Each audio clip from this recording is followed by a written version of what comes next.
All right, and I'm good there. Okay, so sound. Okay, so good morning. Good morning. This is day 1. So exciting. My name is Miss Patty. I'm an RN. I'm going to be your guide on this journey. This is your class, not mine. So I want you to feel free to ask questions, to interact, I don't want to just stand up here and lecture. I want you to be a part of it because it is your class. So we've got kind of a small group in here, which is pretty cool because that's going to be a little less intimidating for you guys. Couple things before we get started. Exits all the way in the very back and up front. Bathroom is go to the back of the room, make a right. Snack center, get up anytime you want to. If you're a little bit sleepy, get up and walk around. I have no problems with any of that. This is adult education. I'm not going to force you to sit the entire time. You don't have to ask permission for anything. I do ask that you put your phones on silent, though. I have a lot of information. I am going to talk all the way up until 1 p.m. nonstop. And I have a lot to say. And if your phone goes off, it'll derail me. And then I'll forget to give you some information that you may need. Does that sound fair? Okay. All right. The classroom usually only opens about 10 minutes before class. So if you're an early bird, go get a cup of coffee. I won't be here. About 10 minutes before. You do have a little bit of practice time built into the program later on. The first 2 weeks, you're not going to have a lot of practice. I'm going to be talking nonstop. I have a lot of information to give you. Once you have that information, then practice time becomes a little more relevant. So just so that you know, practice time will kick in after the second week. Sound good? Is that fair? Okay, we're here Mondays and Wednesdays from 9 a.m. until 1 p.m. for 4 weeks. It's 8 class sessions. Now, if you can't make it to class for whatever reason, your car gets a flat tire, you don't have daycare, whatever reason, if you can't physically come to class, then you can watch us virtually. Just go to flcnatraining.com or use the QR code on your shirts. And that'll take you directly to our website where we're streaming. You can also find us on YouTube because we're streaming on YouTube as well. My YouTube channel is the #1 CNA training channel on YouTube. I am a subject matter expert in Prometric testing, which is going to help you guys. I know all about the test. And our books and our resources are used by schools and hospital systems and government agencies and employers all over the country. So we're way bigger than we look here locally. Good morning, Victorious. Victorious. Thank you so much for your help. I passed my CNA test on the first try. Congratulations. Great job. Great job. So as you can see, when you join virtually, when you type in comments, they'll be put up here for me to read and answer in real time. So if you can't make it to class and you're attending virtually, just type your question in.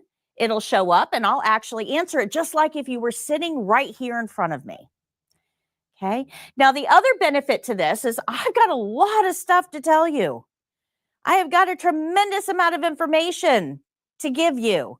You're probably not going to absorb 100% of it. You know, it's just a fact of life. So we have the replays for you on that same website. So if you can't remember what I said, oh, wait a minute, do I close a curtain first or do I wash my hands first? I don't remember. I know she said it. You can actually go back and rewatch your actual classroom session. Okay. And those will be up for about a week after your session ends. And then we'll start a new session and it'll be a new group. Does that sound fair? Good. All right.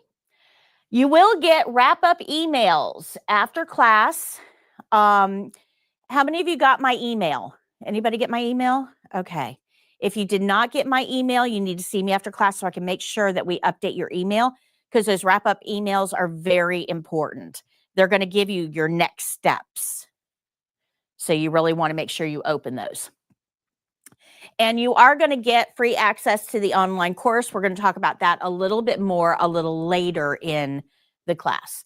So the biggest thing you need to remember is my name is Miss Patty. Patricia Laramie is my actual name, but my name is Miss Patty. You can contact me using the email at the top of your syllabus. You also have my phone numbers to be able to contact me, and you can attend virtually and send us messages through the virtual live stream as well. All right. Good morning. Oh, no, it's fine. Yeah, we move, so I completely understand. So your t-shirt is on the very back table back there. If you want to grab it, and then just have a seat up here where there's books. Yes. Yeah, right. Yeah, either you can move the books, it's fine.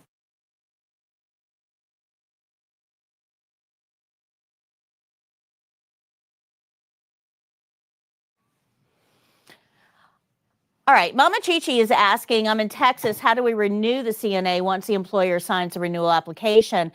So I don't want to get too far into this because I want to concentrate on training, and this is in Texas. Florida is different, but to answer your question, you're going to have to use the TULIP system in Texas. And I don't know whether your employer is required to submit it or whether you do. I'm not real clear on the renewal requirements for Texas specifically because they did change a little short time ago. So I would definitely contact the Texas CNA registry. Just go onto Google, Texas CNA registry, type it in, it'll come up and it'll give you a contact number. You can contact them. All right, you're welcome. Okay, so this is the book that we're going to be using predominantly in this class. This is the book that I wrote. It's being used by schools all over the country. This is yours. You can write in this book. The other book that you have, the yellow one, I'm loaning to you throughout the program. You're going to be returning that to me on the last class. So don't write in it, don't make notes, don't highlight it. It's just for reading. You can take that yellow book home and leave it there. We don't work out of that one in class. It's just for homework reading. The white book, you need to bring that back and forth to class because that's the important book. That's the one we're going to be using every single day. Good?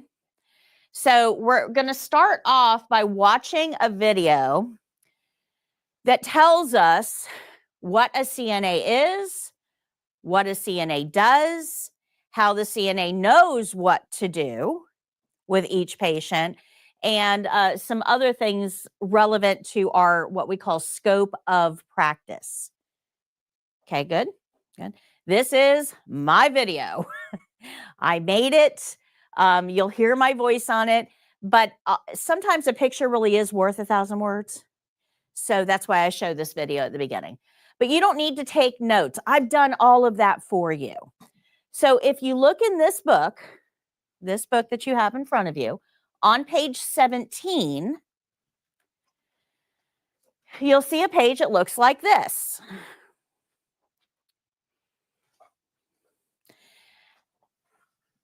Now, I make CNA training easy, super easy, because I want you to pass the test on your first try. But more than that, I want you to succeed out there where it really matters. And if I complicate things and make things so difficult to follow that you're confused at the end of this, that doesn't benefit you during the test, and it certainly doesn't benefit you in a work environment. So I simplified CNA training. And in order to do that, we're going to learn principles. There's 11 specific principles that we're going to learn along the way. You're actually going to learn 3 of those today. You can see those principles on that back wall. All of those colorful posters. This is everything that we are going to learn in class. Okay. Now, spoiler alert, on the back of your t-shirts, where you've got our logo, all of those principles are written in that logo. Okay? So you don't have to even, you're going to be wearing them. That's how important they are. But everything starts here with skill rules. So this is where we're going to start. And skill rules are going to apply to every single skill that we learn how to do, every single one of them. Now, when you're looking at this page, you can see the principle we're going to learn. You can see what skills that principle applies to. Down here, it'll tell you if I have a video for it, this little video clapboard, and I usually do. And then we're going to talk about this little icon later. But, oops. But the, I didn't mean to do that. Where am I? There we go. But the skill rules is going to form the foundation that we're going to build on. So if you fall asleep in any other part of my class, I won't throw anything at you. But if you fall asleep during this video, yeah, I'm probably going to throw a piece of candy at you to wake you up. Because this is the one thing that I really need you to get so we can move on. Good? Now, I've taken all the notes for you. All of the notes are going to be located on page 18. You do not have to take any notes.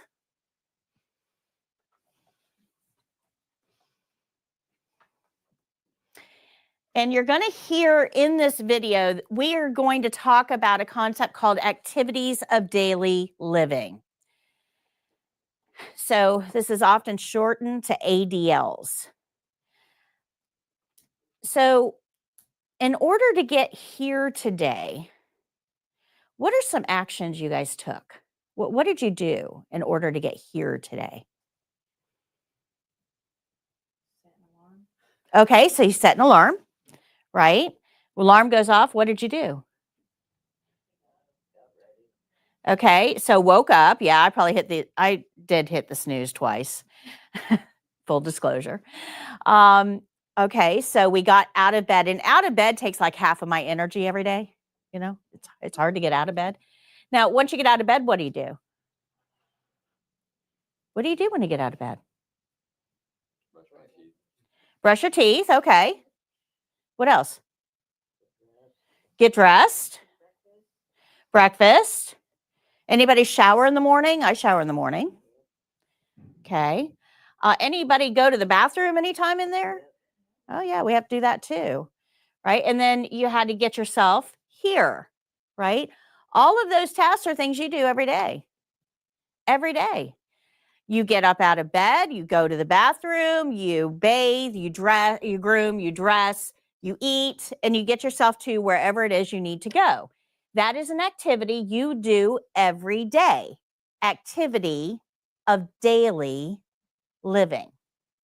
Good? Make sense? So ADLs are simply tasks. They're not nursing tasks. They're simply tasks that everybody does every day for a healthy life. Now, if you woke up tomorrow morning and suddenly you weren't able to do those things on your own, well, you still got to get up. You still have to go to the bathroom. You still have to bathe and groom and dress, and you still have to eat. And if you weren't able to do those things for yourself, well, then you'd probably call mom. Right? Mom's good for things like that. Mom, come help, right? But what if there was no mom? What if you couldn't call mom to help? Who would you rely on? Probably your significant other if you've got one. That would be your next person on the list. But what if there wasn't any of those? Well, now you're looking for friends. And man, they've got to be some pretty close friends to help you with toileting, don't they? Right? But what if you didn't have any friends? What if you didn't have anybody to help you? Now you're going to have to hire somebody. That's right. And that is a big part of what we do as CNAs. You guys see that? You see how that all that works? Okay, so now that I've laid the foundation, let's go ahead and watch the video. Question for you real quick. Okay. Good morning. I'm in Florida. Last month I took my CNA exam, but I failed the written. What am I supposed to do, please? Yeah, okay, Merlene. Go to my website, 4YourCNA.com/ebook. So the number 4, YourCNA.com/ebook. I have a whole ebook. It's free. Download it. It'll help you on the written test. This is what it looks like. It's an ebook, though. It's not a physical book. This is the only physical book copy I have of this. So it looks like this. So this is what the cover is going to look like. But download this, and it will help you on the written test. All right. So let's go ahead and watch this video. The care plan and the CNA. Why it's always about the care plan. A presentation brought to you by 4YourCNA.com. Thank you for joining 4YourCNA's online CNA test prep. We will be preparing you for both the written and skills portion of the exam. This course contains videos, interactive lessons, activities, testing care plans, test registration instructions, practice questions, and much more. This program goes way beyond our skills videos available on YouTube. But in order to pass the test, there is one single principle that you must understand: the importance of the care plan. Without this key, learning the skills is meaningless. You might be able to mimic what I do in the skills later, but chances are you will fail the test because you didn't follow the care plan. So this course will teach you the skills, but you must first learn how those skills need to be done. So come on inside and I'll explain to you how the care plan works and why it is so important to the test. We are sure that you will become great CNAs and you will provide excellent care for our residents. But before you get started, let's review some basics. Does anyone know what the initials CNA stand for? Certified Nursing Assistant? That's exactly right, April. A nursing assistant is there to assist the nurse. You will be receiving all of your instructions from the nurse and must follow their directions. This will probably include taking vital signs and assisting with personal care tasks. But you may also be asked to assist with other nursing procedures as well. It is important to only do the things that you have been trained to do. If you aren't sure how to do something, ask someone for help. It's okay to not know everything. But please, don't try to do something that you aren't familiar with. It might harm the patient. In this online CNA test prep program, we're going to show you how to do all tested skills. But that is only the beginning of your education. You will learn way more on the job, because every patient is different and will have a different way that those skills need to be done. And that's where the care plan comes in. As a CNA, you will be expected to assist our patients with many routine tasks. Generally speaking, CNAs help patients with things that they can no longer do for themselves. Things like sleeping, toileting, grooming, bathing, dressing, eating, socializing, and activities. Together, these are called the Activities of Daily Living, or ADLs. These are things that everyone does every day for a healthy life. But not all patients will be able to do these things for themselves because of illness or injury. Sometimes people are too weak to go to the bathroom on their own or feed themselves. And that's where you come in. If a patient needs help with any of these tasks, you will be there to help them. But not all patients will need help with all tasks. This is Henry. Henry had a stroke and has right-sided paralysis. And this is Martha. She had a left hip replacement. This is Bob. He has had a recent leg amputation. And Annie has dementia. And they will all require different care.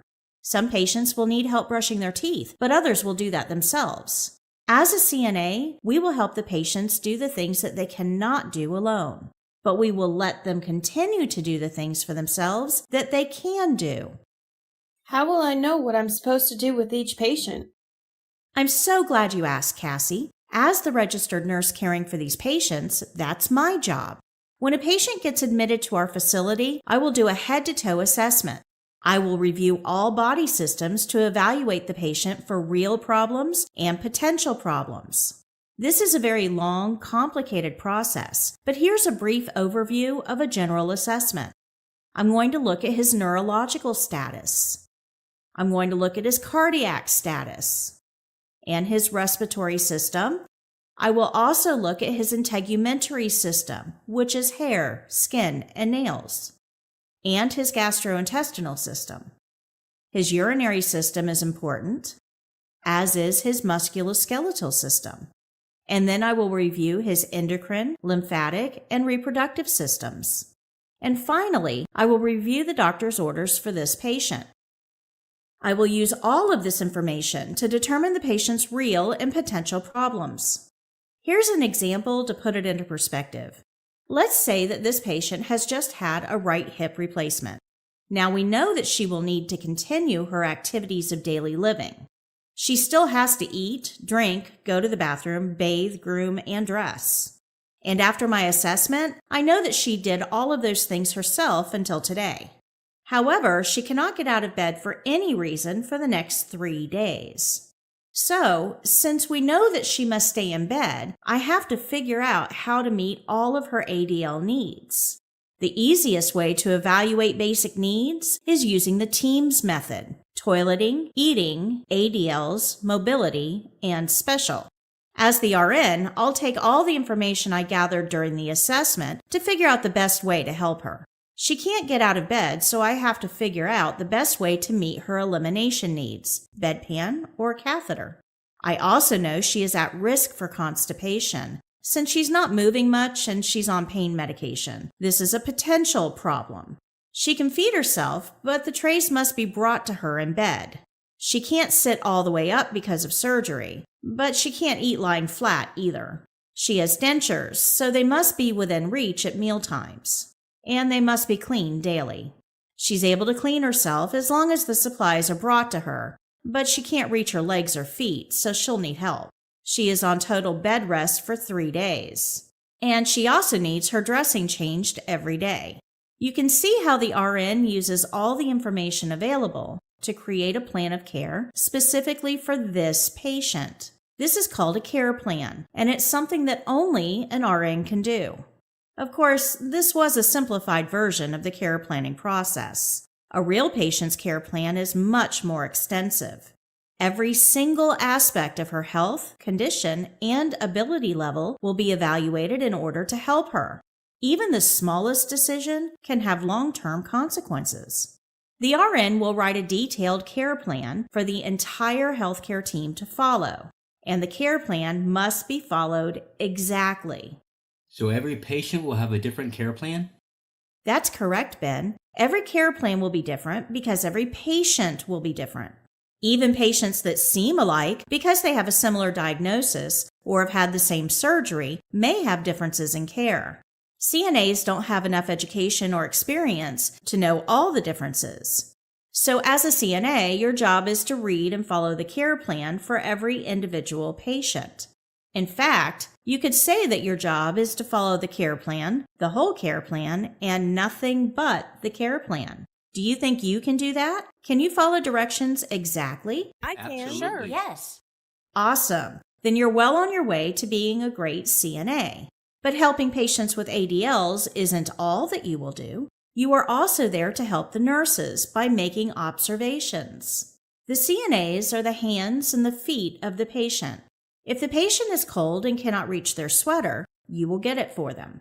If the patient can't brush their own teeth, then you will do that for them. If the patient can't get up to shower, then you will help them stay clean. You will become their hands and feet to help patients with things that they can't do themselves. But you are also the eyes and the ears of the healthcare team. You will report everything you see, hear, smell, or feel to the nurse. This is the most important task that you have as a CNA. If you see redness around a wound, you must report it. If you hear the patient wheezing after walking to the toilet, you must report it. If you feel that a patient's skin appears warmer than usual, you must report it. If you notice that a patient is coughing when eating, you must report it. As a CNA, you will be spending much more time with the patient than the nurse does. So you will be in a position to notice a lot more about the patient. The nurse needs this information to make decisions about the patient's care.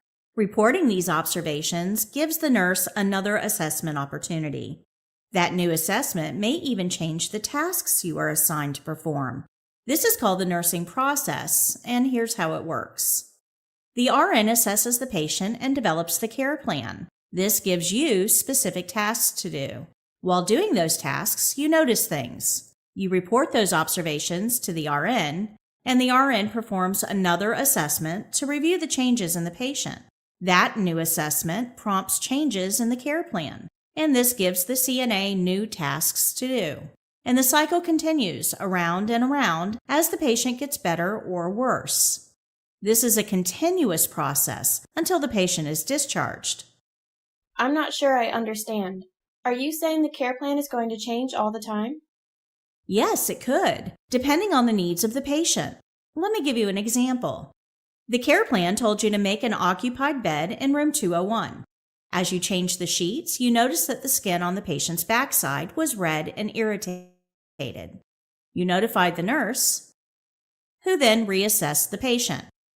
The nurse decided that the patient needed to be repositioned every 2 hours around the clock. This was added to the care plan as another task for the CNA. Using this model, we can respond to the needs of the patient quickly as their needs change. But it also works for patients that are getting better too. You've been assisting Mr. Hopkins with transferring out of bed and into a chair after surgery. But you notice he isn't leaning on you any longer. You notify the nurse. The nurse reassesses the patient and decides that the patient can transfer on his own now. The care plan is changed, and this task is removed from the care plan since the patient is improving.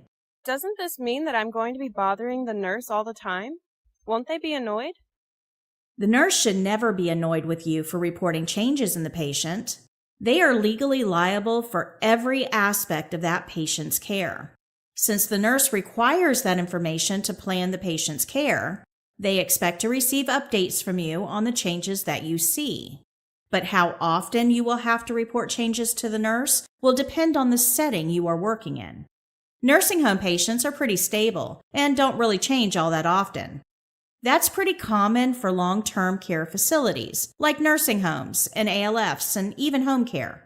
But in other settings, like hospitals, rehabilitation centers, and hospice, patients' health can change rapidly. In those settings, nurses and CNAs are going to work closely, and constant communication is required. Since CNAs must follow the care plan and are not allowed to alter it, they can't solve problems. The RN is ultimately legally responsible for the care of that patient. If you have information about the patient that you're not giving to the nurse, the patient can suffer, and the nurse is legally liable for that. Remember, you are an assistant. You are there to help, but the nurse is always in charge of the patient. So all changes, regardless of how minor they seem to you, must be reported to the RN. When the patient is stable, you will not have much to report and may go days without talking to the RN. But if you notice something, then it must be reported, even if you don't think it matters. If you aren't reporting observations, the nurse can't rely on you anymore. And if the RN can't rely on you, then you aren't a good assistant to that nurse. You must report to the nurse everything you see, hear, smell, or feel. Be a good assistant and report all changes and observations. This is the most important job you have. So the care plan is developed by the RN, gives the team tasks, CNAs follow the care plan, and report changes. Let's recap what we learned today. Can you tell me how a CNA knows what each patient needs? The care plan. As a CNA, you follow the care plan, the whole care plan, and nothing but The care plan. anything unusual that you notice about the patient, you must report it to The nurse. Great job. For the exam, you will receive a care plan. What should you do? Follow it exactly. That's correct. If you don't follow the care plan, you will fail the exam. It's that simple. Now that you understand the care plan, I can show you how the skills will be done for the exam. But remember, you must always read and follow the care plan. That's a big part of the skills exam. Take the brief quiz below to make sure you understand. See you in the next lesson.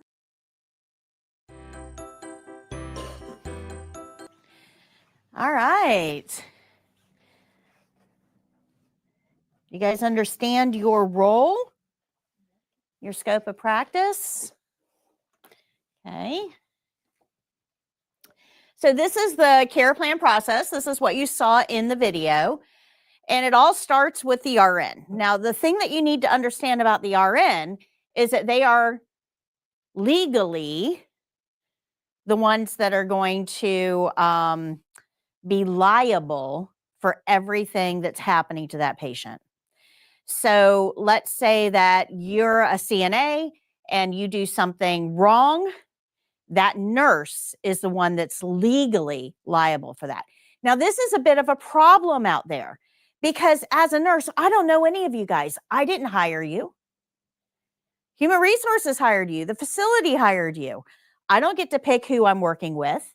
You're put on shift. And I've got to rely on you to do the right things. Otherwise, I'm legally on the hook for it. So nurses and CNAs have to be able to work together and they have to be able to trust each other. Does that make sense? If you find yourself in a situation where it's you versus the nurse, the patient is the one that's going to suffer. Transfer to another unit, another shift, another facility. But if you can't get along with the nurse, if there's a problem there that can't be worked out, the patient is the one that's ultimately going to suffer. Good? Makes sense? So this is the only way that this can work effectively is for both parties to be actively involved. The RN assesses and creates a care plan. The CNA reads the care plan and does the tasks. But the most important part here is that you report back to the nurse everything that you notice. Because if you just follow the care plan and don't report anything, then the whole planning process stops right there. If the patient gets better, oh well, we're still going to treat them the same. If they get worse, oh well, we're still going to treat them the same. That means that things aren't going to be addressed, and that's going to have a negative impact on the patient. Does that make sense? Good? Okay. So CNAs follow the care plan, the whole care plan, and nothing but the care plan. So if you go to page 20 in your book,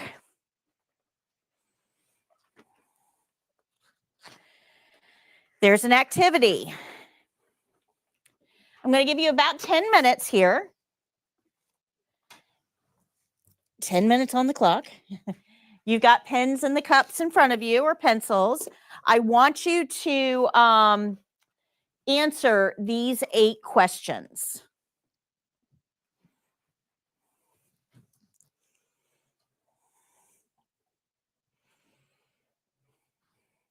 And then we're going to discuss them.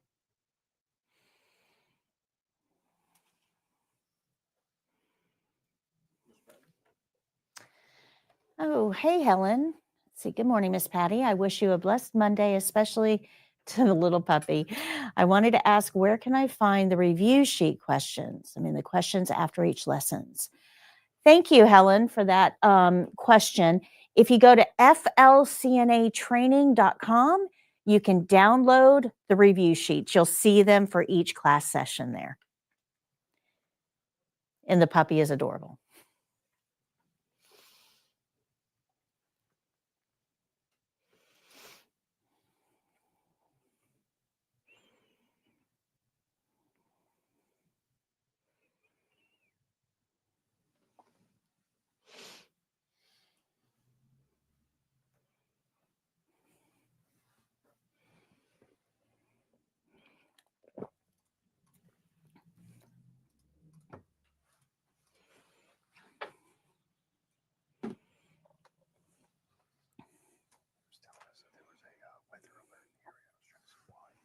Mm.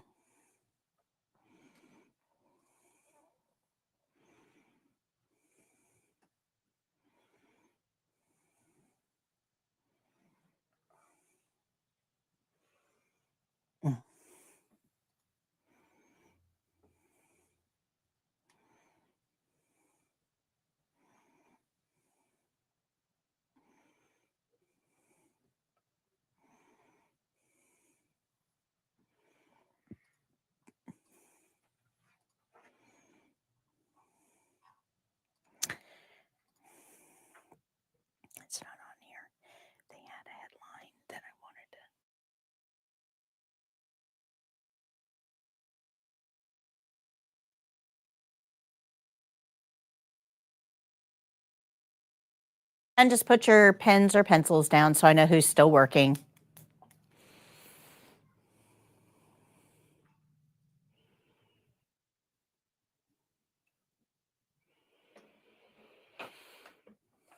This is not graded.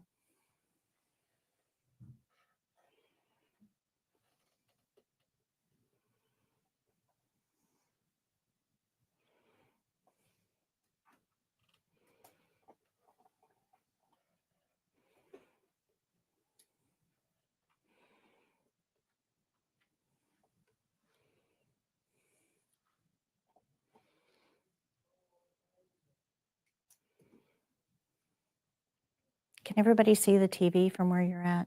Everybody good? Okay.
Did you guys ever play Simon Says in school? Anybody remember what the rules are for Simon Says? Yeah, you follow Simon. What happens if you do something and Simon didn't tell you to do it? You're out. What happens if Simon told you to do something and you didn't do it quick? You're out. The only way to win, Simon Says, is to do exactly what Simon says, nothing more, nothing less. That's all this is. CNA is a giant game of Simon Says, but instead of Simon, it's the care plan. Got it? Okay, so let's take a look at these questions real quick. Number 1 says you receive the displayed care plan. How far will you walk the patient? What do you guys think? Which one? 10 steps? Why can't we walk them until they get tired? Okay. Ah, there it is. Easy answer. Care plan. Because the care plan said, we don't need to know why. Don't need to know why. Care plan says 10 steps. How far are we taking them? 10 steps. Yeah, that's it. Pretty easy, right? If you, number 2, you receive the displayed care plan. What is required to assist this resident to stand? Okay, gait or transfer belt. Why can't I just go grab a walker? Because I think they're unsteady on their feet. Say it loud.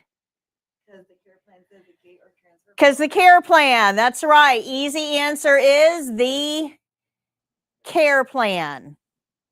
Good? Good. Okay, number 3. You receive the displayed care plan. Which body part will you exercise?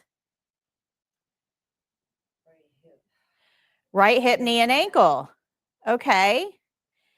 But we all know exercise is good for you. It's just exercise. Why can't we go in and exercise everything if we're in there? Because the care plan said right hip, knee, and ankle.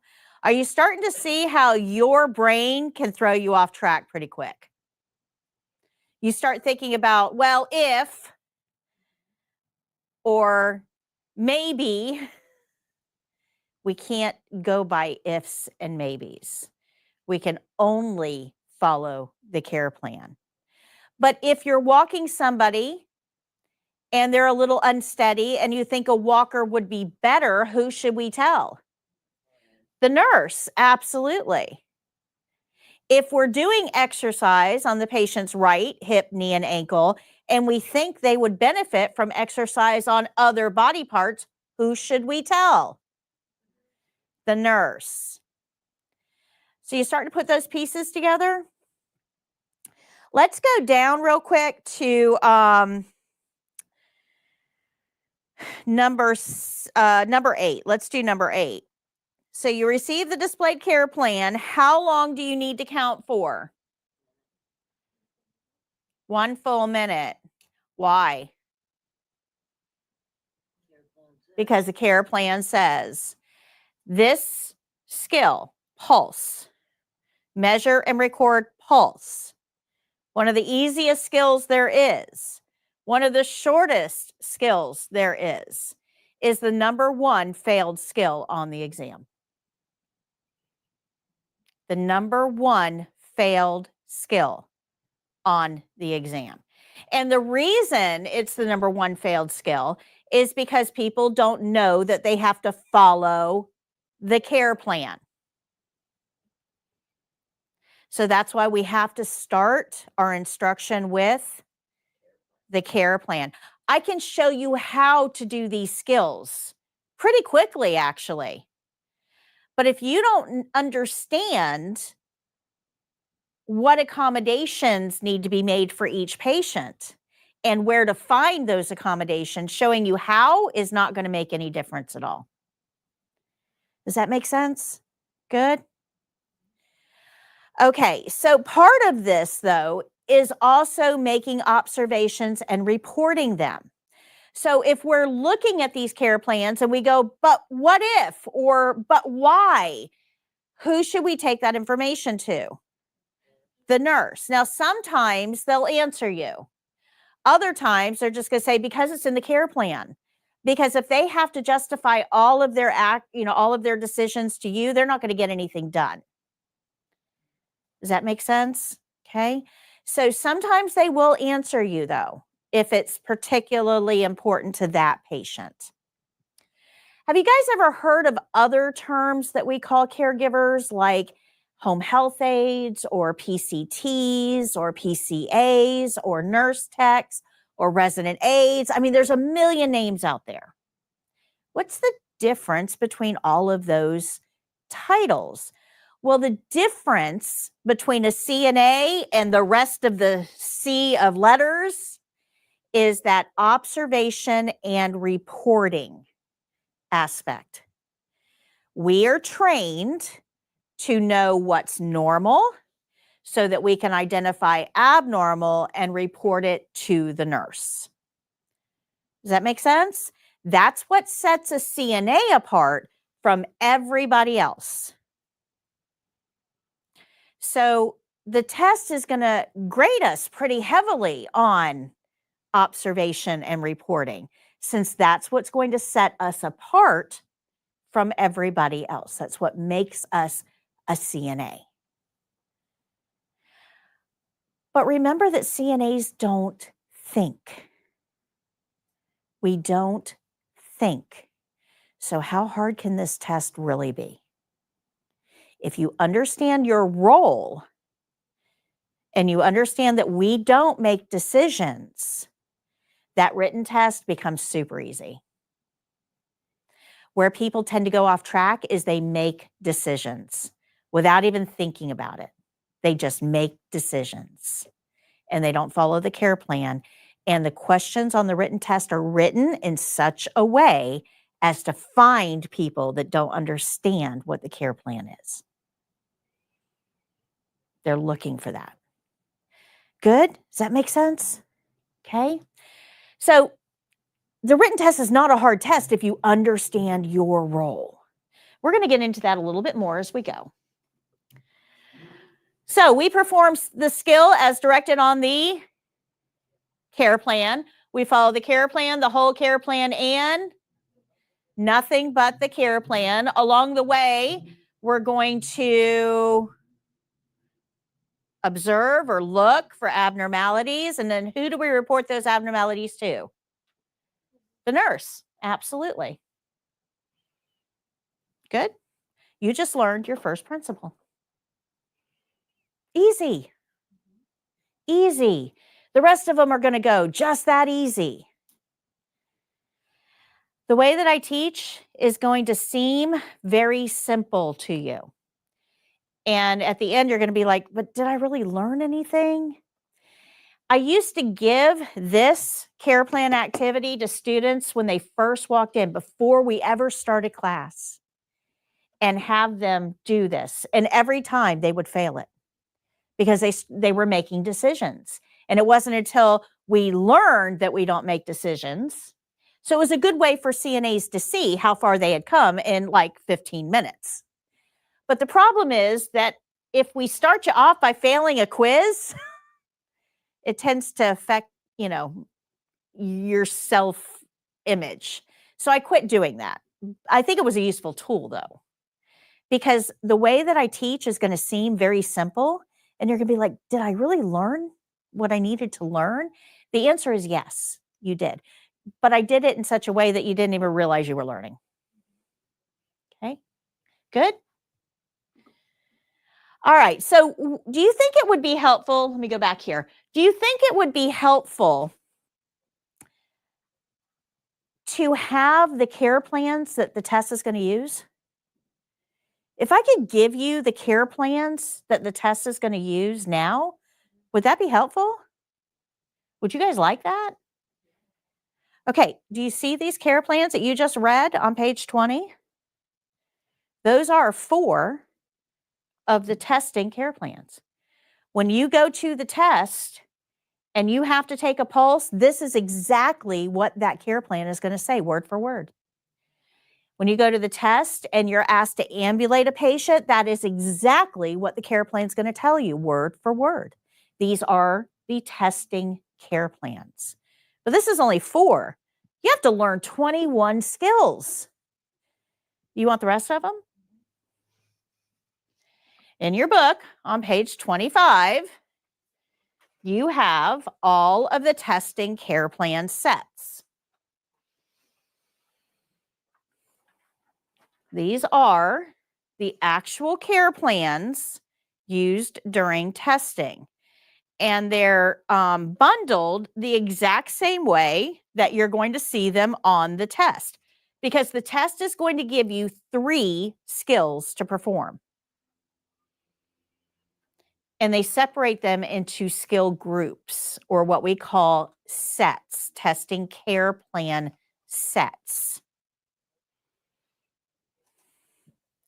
Good? We're going to get into these care plans in detail as we go.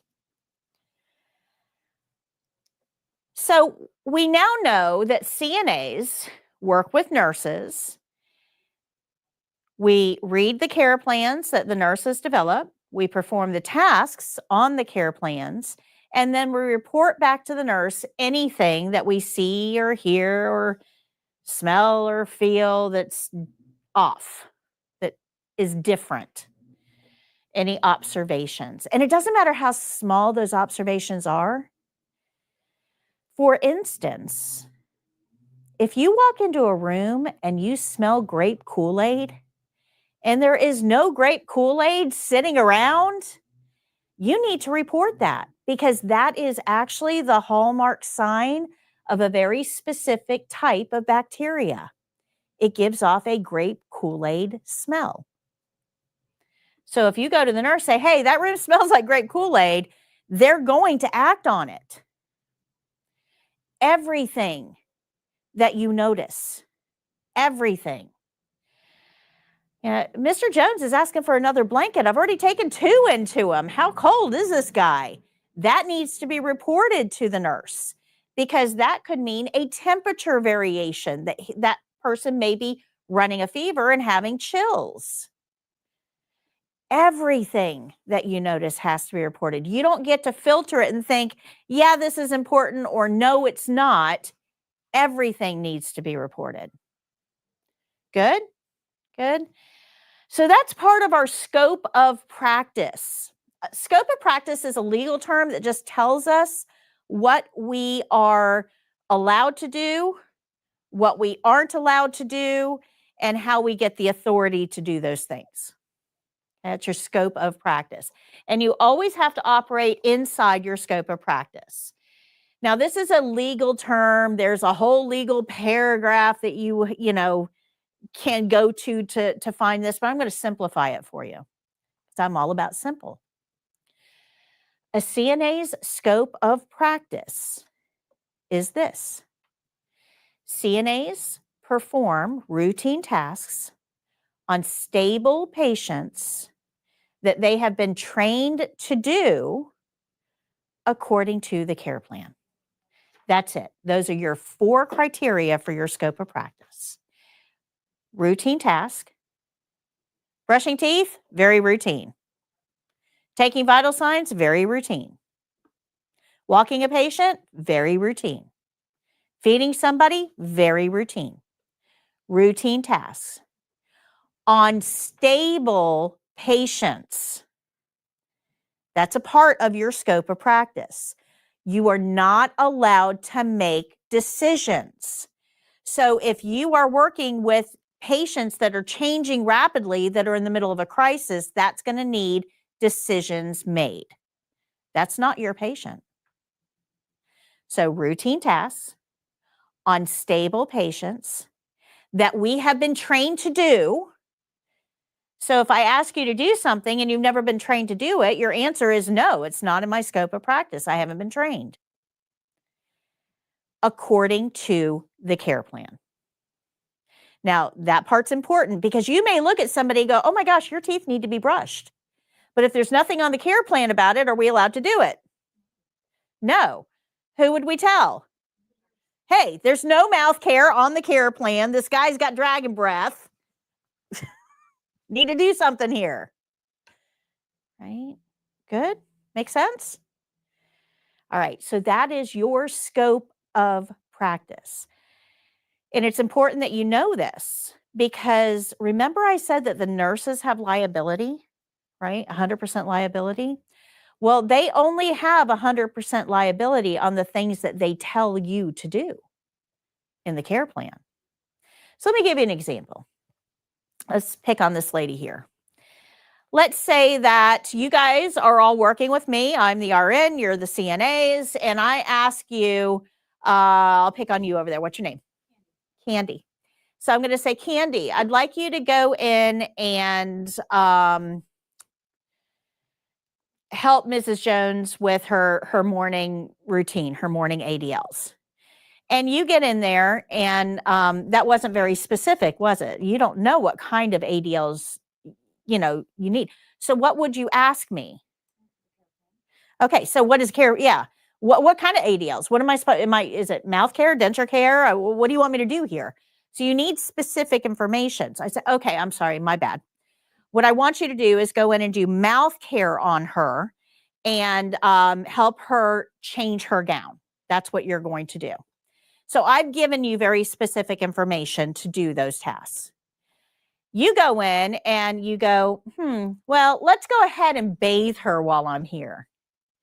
And you make that decision on your own. You weren't told to, wasn't on the care plan. You make that decision on your own. And the reason I didn't have that on the care plan is because she's getting ready to go to a test. And the pH of the soap can actually throw off the test. So bathing was not on the care plan on purpose. You didn't know that. You were the CNA, but you bathed the patient. Now that test has to be postponed. Do you think I'm going to take liability for that? Absolutely not, because you acted on your own. So CNAs have zero liability as long as you're following the care plan. The minute you step outside of that, now you are liable.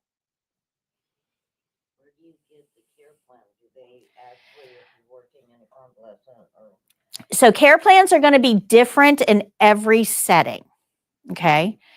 In a hospital, care plans are a lot of times verbal because things are changing so rapidly. You're not going to end the shift with the same patients you started the shift with because we have admissions and discharge and transfers and all kinds of stuff. So this is a very fluid situation. We don't have time to sit down and write all this stuff down. By the time I get done writing it, I got to change it. So in a hospital setting, generally speaking, your information is going to come from the nurses directly. Quick notes. Absolutely. And that's okay because remember what they tell you to do, just like a care plan, is covering you. Now, when you're working in a nursing home, those patients are pretty stable. I mean, yes, they need nursing care, higher level care, but they're pretty stable. The patients you start the shift with are probably the patients you end the shift with. Not a whole lot of change going on. And patients can live in nursing homes for years. So those care plans will probably be on something we call a report sheet. So if in your book, let me see if I can find it real quick. I have a lesson for you on this. I just can't remember what page. There it is. Go to page 115.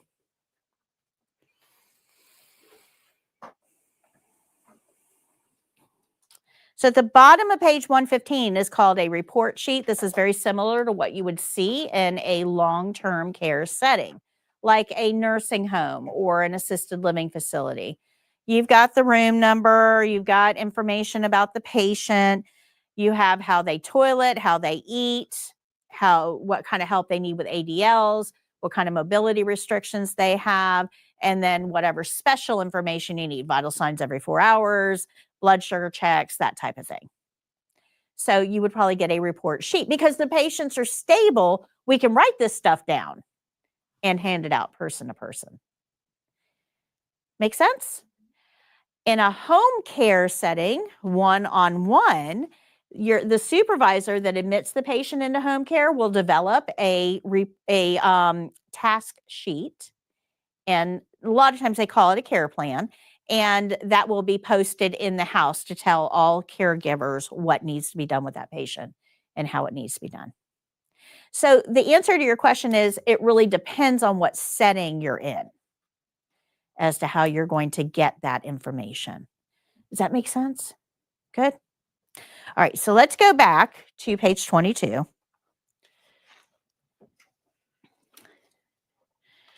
But let me explain to you why following the care plan is so important. And there's a couple of different scenarios here that you can read through to really kind of hammer this home. But let's look at the first one there real quick. It says the care plan says the patient must remain upright from 7 a.m. to 9 a.m. every morning.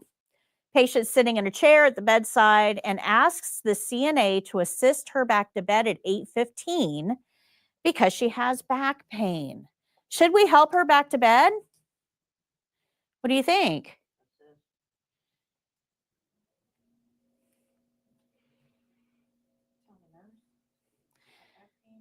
Okay. So what is the very first 3 words in that? The care plan. What does the care plan say? She has to sit upright between 7 and 9. So if she asks to go back to bed at 8:15, can you put her back to bed? Why? Care plan said. So who would we tell? The nurse. So do you see that there's only 2 doors for CNAs? This is it. You either follow that care plan or tell the nurse. That's it. You have no other doors. You have no other choices. If you can't follow that care plan for any reason at all, you have to tell the nurse.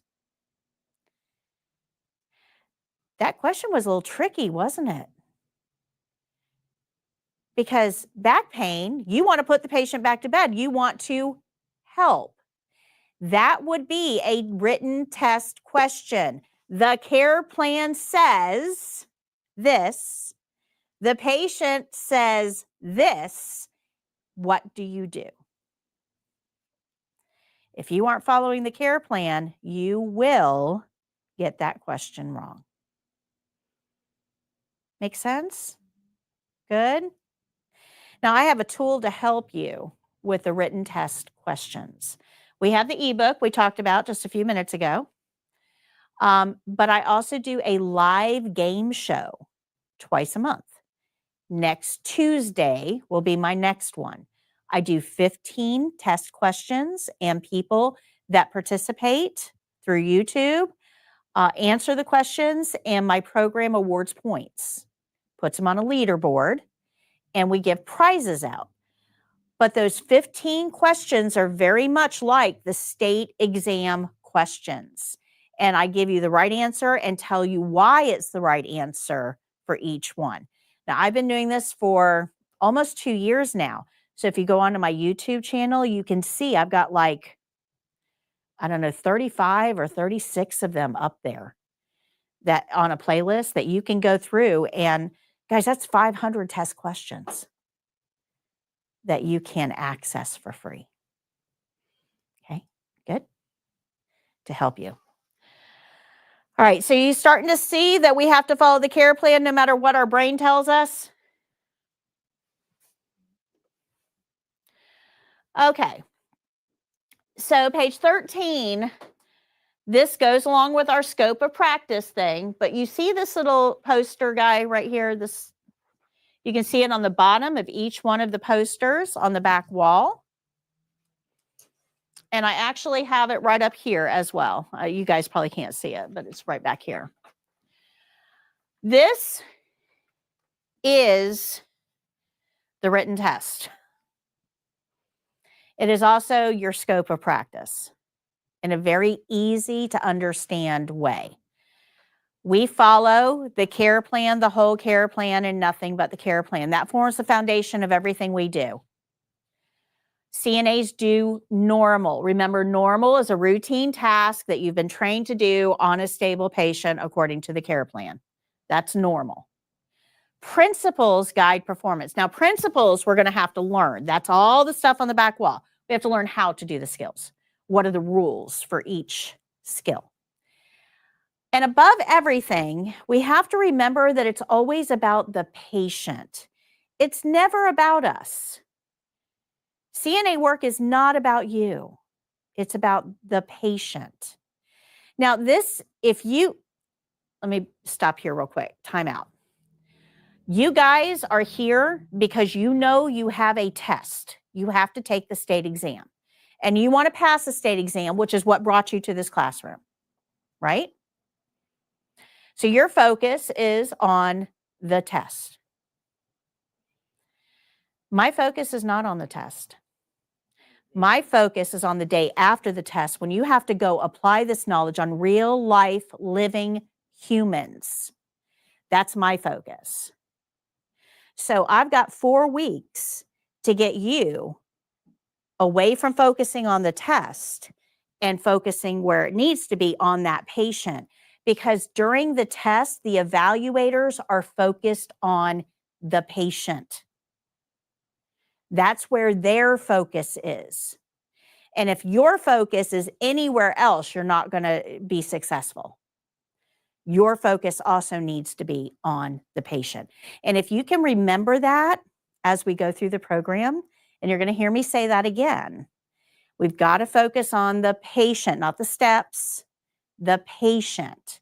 If you can remember that, you understand why I'm trying to get you from where you are now to where we need you to be in 4 weeks. That's my hardest job here. It's the hardest thing I have to do with you guys. This stuff, super easy. I can teach a 9-year-old everything that you're going to learn. Super easy. That's not the hard part. The hard part is getting you to understand your scope of practice, so you're making the right decisions when it counts, and to remember that it's always about the patient. And then everything gets reported to the nurse. Everything, no matter how small, gets reported to the nurse. So this really does sum up the test. Good? Questions? I did give you a break somewhere around 10:45-ish. We'll take a 15-minute break. I'm not there yet. Still a long way to go. All right, so let's talk about delegation. We're going to go to page 14 here. So in this class, we're going to learn how to do 21 skills. It's hand washing and 20 other skills. That's what we're going to learn. But that's not all you're going to have to do out in a clinical setting. Those are what we call tested skills. Now, when you're talking about the test is demonstrating minimum skills competency. Minimum. You are not there to prove that you are a master of your craft. This is not like a baking championship. This is kindergarten home ec. Super low bar. You guys understand that? Super low bar. That means that it's not going to cover, the test is not going to cover every skill that you're going to need to know when you're out there working. Because every setting is going to have a different type of patient, and every type of patient's going to need different skills. So we have to have a process in place for this. And let me give you an example. How many of you guys want to go to work in a nursing home? Yeah, it's pretty common. How many of you guys want to go to work in a hospital? Okay. Rehab? Assisted living? Home care? Mental health? Jails? Dialysis? Doctor's office? Starting to see there's a lot of options out there. Pediatrics, hospice. It's a lot of places that CNAs can work beyond hospital nursing home. The type of care that each one of those places is going to require is going to be completely different. If you go into mental health, you're going to have to be really good at setting boundaries, directing patients, holding them accountable, and probably a little bit of patient care, personal care, but not a whole lot. But if you go to work in a assisted living center, those skills aren't really going to help you a whole lot. You need a whole lot more personal care skills. If you go to work in a mother-baby unit at a hospital, well, you need to know how to swaddle. But don't ever try to swaddle somebody in a rehab. Different patients, different skills. Make sense? So we got to have a process in place for this. And that's what delegation is all about. As a nurse, I can delegate tasks for CNAs to do based on the setting that I'm in. So let's say that we have, let's say I'll pick on you. What's your name? Elena. It takes me 4 weeks to learn your names, guys. I will ask you over and over, but it will take me some time to learn your names. So, Elena, let's say that you come to work at my same-day surgery center, and you're going to go to work in post-op, which is after surgery. There's a period of time where they stay there so we can monitor them, make sure everything is good, and then we send them home. They can go recover at home. They don't need to be here, right? But that period of time between surgery and going home is called post-op. So you go to work in the post-op center. Your job is to monitor the patients, take vital signs, and then get them ready to go home, right? Now, you'll know how to do vital signs once you're out of here, but what you're probably not going to know how to do, because I'm not going to teach you, is remove a catheter. It's very easy to do. Takes 2 seconds, as long as you deflate the balloon first. So, if you go to work in post-op, as the nurse, I may say, okay, listen, there's another task I need you to do, but I'm going to have to train you to do it. Now, training can be at the bedside. It doesn't have to be in a classroom. It doesn't have to be formal. I can just say, hey, I'm going to show you how to do this.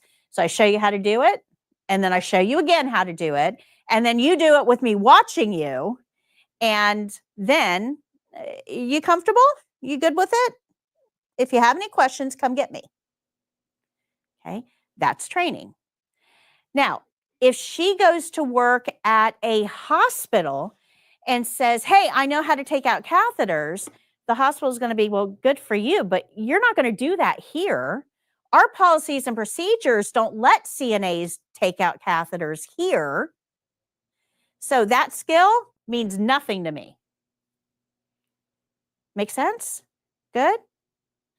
So wherever you work, there may be additional tasks that you'll be trained to do based on that setting. But those skills aren't necessarily transferable. If you go to work for a dialysis center, and yes, they do hire CNAs, absolutely. You will be trained to do some very high level, very technical tasks. But the only place you would ever be able to do those very high level, very technical tasks is in that setting. You will not use those tasks in any other setting because those other settings have other rules. Make sense? Good? Okay, so how do we know? How do we know what we can do where? That sounds very, very confusing. Well, the good news is you don't need to. You don't need to know. The only thing that you need to know is, have I been trained to do this task? Is it a routine task on a stable patient according to the care plan? That's what you need to know. And as long as all those boxes are yes, yes, it's a routine, yes, it's a stable patient, yes, I've been trained to do it, yes, it's on the care plan, cool.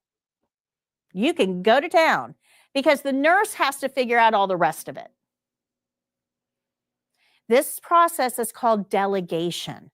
So if I want to assign you a new task, as the nurse, I have to figure out, is this a delegatable task? So does the state statutes allow it? Does the employer allow it? Does the hospital liability, the legal framework allow it?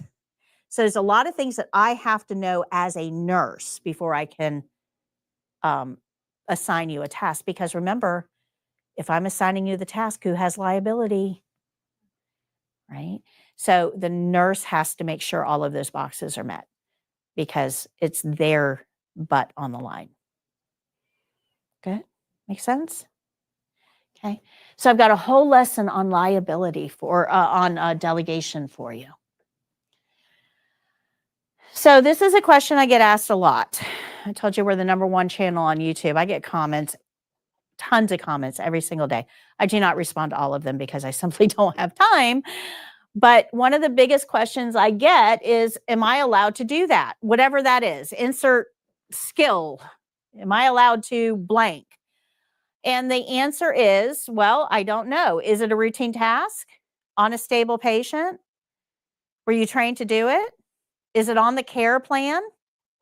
If the answer is yes to all 4 of those things, then yes, you're allowed to do it. Absolutely. But if you say no to any of those, you have to stop and you have to let the nurse know, I'm sorry, that is not a routine task. That is not a stable patient. I have not been trained to do that, or that is not on the care plan. Remember, care plans can be verbal, but if nobody tells you to take that catheter out, even though you know how to, are you supposed to take the catheter out? No. So, make sense? There's no autonomy in CNA world. So this is a graphic just to help you understand this, right? You are protected from liability as long as the tasks that you're doing meet those criteria that I just talked about. Routine task, stable patient, you've been trained according to the care plan. If you're outside of that, you're liable. Okay, so any questions on those topics? Because we're going to change gears. Guys, the test is not that hard. if you remember everything I just told you in the last hour. All the secrets to passing the state exam, the written part, you now have. We're going to discuss them further as we go. But you have the information now to be able to pass the written test. All right, so now let's talk about the test. This is on page 12. I do have a video on this. You're not going to be watching it in class, but you can watch it on your own.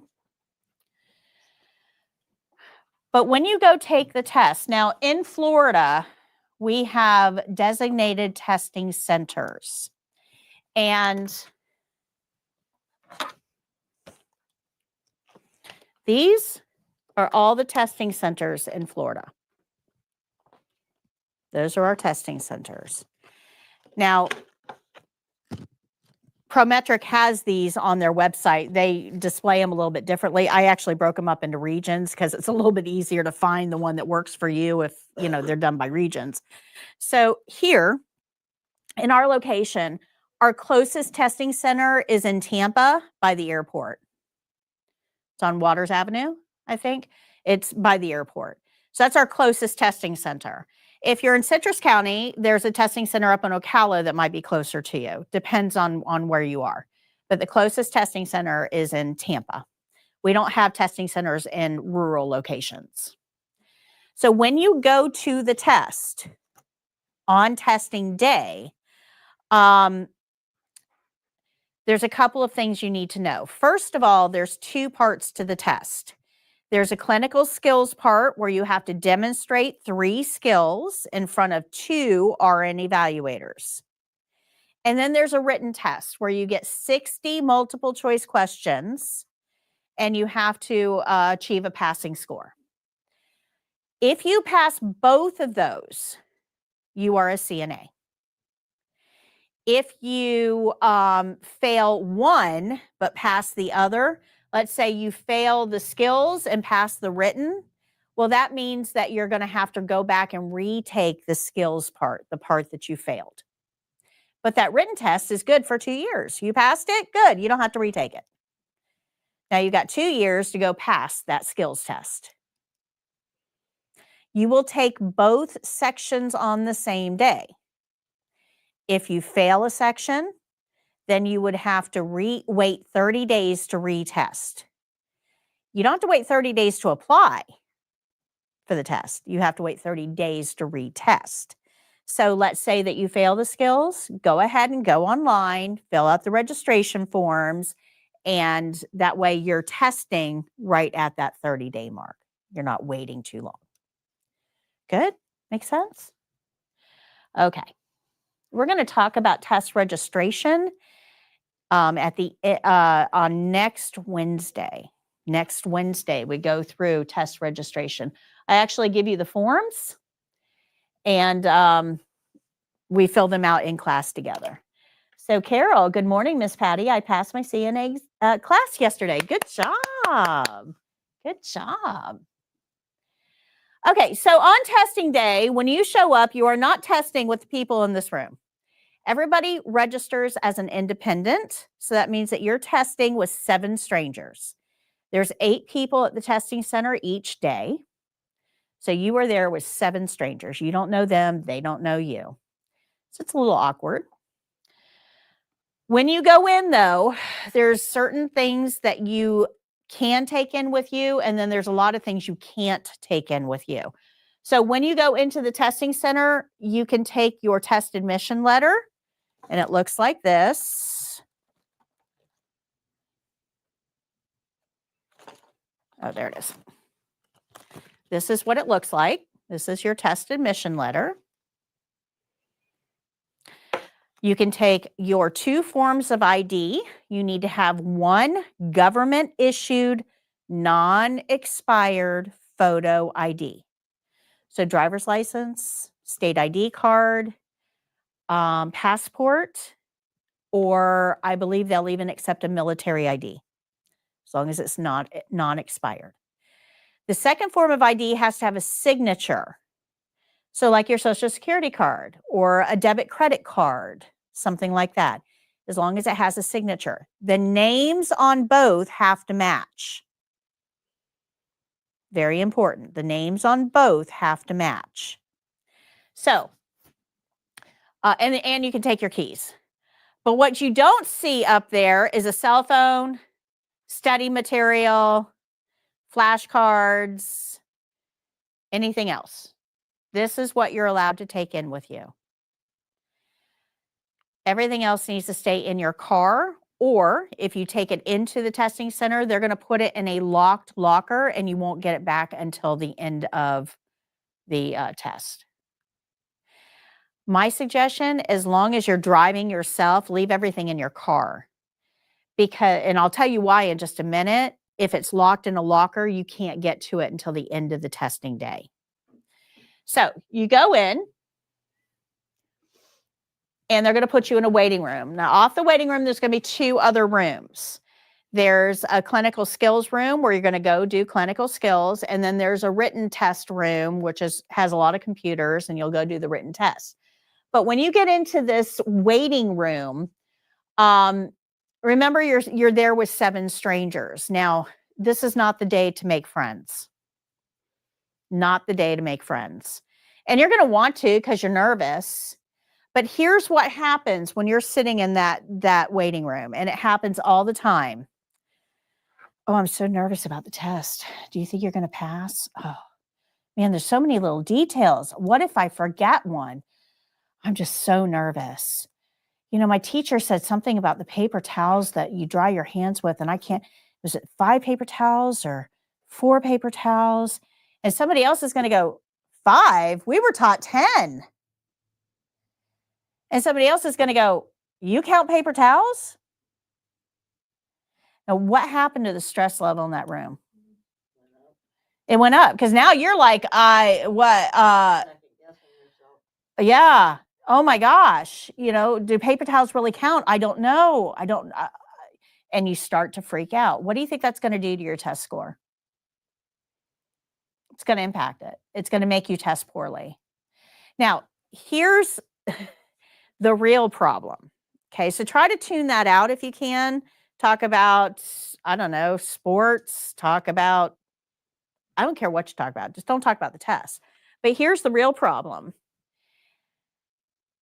If you're listening to that, now by the time we're done today, you're going to know that paper towels, nobody cares how many you use. Just use what you need to. Nobody cares. Nobody's counting. That's not a tested part. But some instructors like to overcomplicate things to make themselves feel more powerful. It's a reality. So if an instructor overcomplicated this and said, you have to use 10 paper towels, 1 for each finger, it's ridiculous. But you know, paper towels don't count. There's nothing on the checklist about paper towels, nothing at all about the number of paper towels. So you speak up because you think you're going to do a good job. You're going to help alleviate their stress. And you're going to say, hey, nobody cares about paper towels. There's nothing on the checklist about them. Now, when that person goes into test, you are the last one to give them information. And if they fail the skill, not because of paper towels, but if they fail the skill, who do you think they're going to blame? The last person to give them information. You do not want to be that person. On testing day, do not try to teach anybody. The day after testing day, go teach the world because we need good CNAs. Teach everybody, but not on testing day. Do you guys understand how important that is? These are not your friends. Do not have test conversations with them. It'll derail you, and it could possibly derail them. Now, interestingly enough, I just had a student tell me this last week again.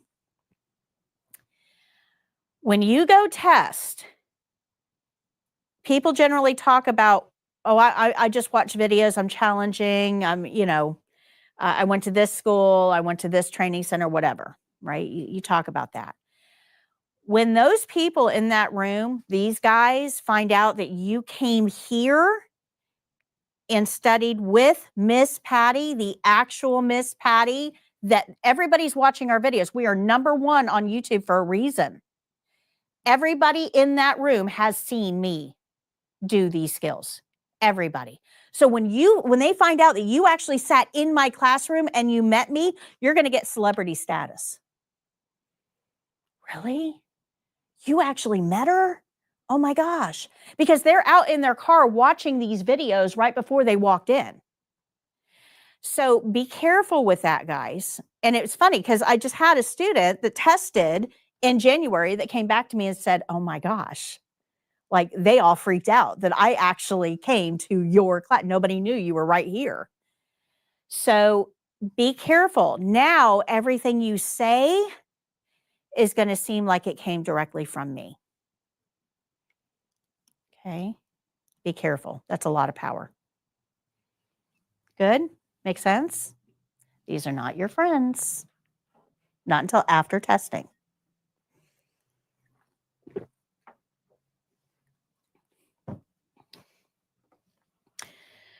So when you go in and they check you in, they're going to look at your 2 forms of ID.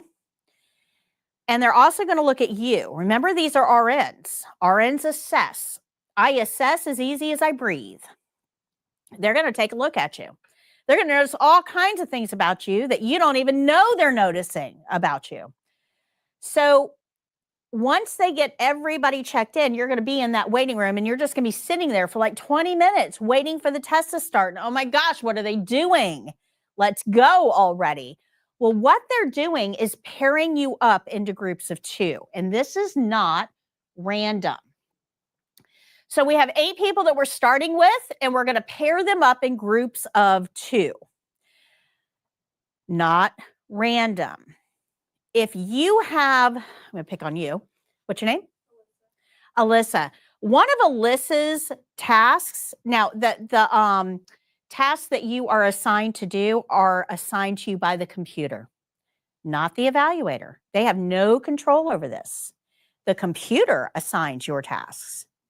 So you're tiny, and the computer assigned you to assist somebody out of bed and into a wheelchair. Now, that means that minimum skills competency, right? We're not showing we're masters of anything. I got to find somebody about your body size or smaller. I'm not going to put you with a tall guy because that's not minimum skills competency. I'm not going to put you with somebody that's significantly bigger than you because that's not minimum skills competency. So I got to look around and figure out who I'm going to put you with, right? Your other skill, one of your other skills is mouth care. Well, if I was thinking about using her, similar to body styles, but she just had oral surgery done, now I can't use her for your partner. Now I got to go on the hunt for somebody else. Does that make sense? So they're assessing you. They're looking at you. They're looking at your body type. They're looking at how well you move. They're even looking at the shoes you're wearing. They're looking at what your clothing is. They're looking at everything. So when they partner you up with another testing student, it's because they think that that person is a good match for your skill set. So when you go in to take the test, they're going to ask you, do you have any conditions that would keep you from being a patient for any one of these skills? So if you have oral surgery recently, you need to tell them, I've just had oral surgery. If you have a raging case of athlete's foot, you need to tell them, I got some athlete's foot going on my right foot, fungal infection. We don't want to use you for foot care. Does that make sense? Or I have a very irregular heartbeat. Well, we wouldn't want to use you for pulse. Minimum skills competency. But don't make something up just simply because you don't want that skill done on you. Like, nobody wants her teeth brushed. I get it. I do. I get it. I don't want anybody in my mouth either. But that doesn't negate the fact that somebody has to demonstrate mouth care. And we have to have a patient for that. So if everybody shows up and says, oh no, had oral surgery, had oral surgery, had oral surgery, and there's nobody there to do mouth care on, that's a problem. The one thing you need to know about these evaluators is they do not want to be there. They are at the end of their career. They've put their time in, but they aren't quite financially secure enough to be able to retire. This is kind of their last stop. They want to be home in their pools, drinking their margaritas. They don't want to be watching you wash your hands 15 times. So the longer you take, the longer you're keeping them from their pools and their margaritas. The harder you make this test, the more you're keeping them from where they want to be. So you need to be agreeable for the test. Does that make sense? You need to be agreeable.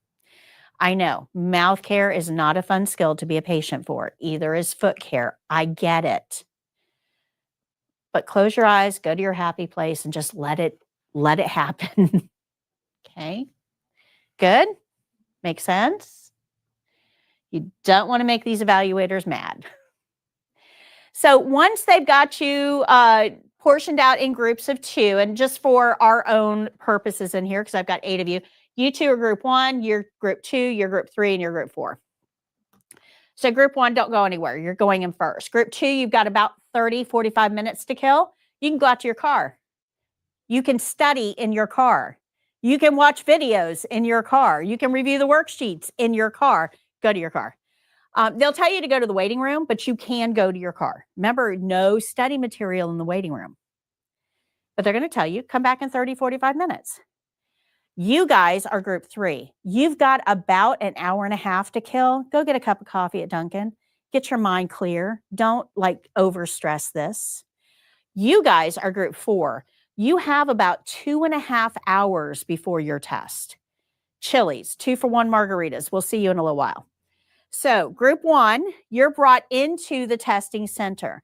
Now the testing center is very small. If I had a wall here and a wall here, right? And this area would be the testing center. It's not on a stage. You're not performing in front of others. It is an enclosed space. So you 2 are brought in, but you don't know where anything is. You have no idea. You've never been there before. You don't know where the washcloths are. So the evaluators have to show you around, and they would show you where the supplies are. So here's all of your linen supplies. So washcloths and towels. These are chucks. We have some gate belts.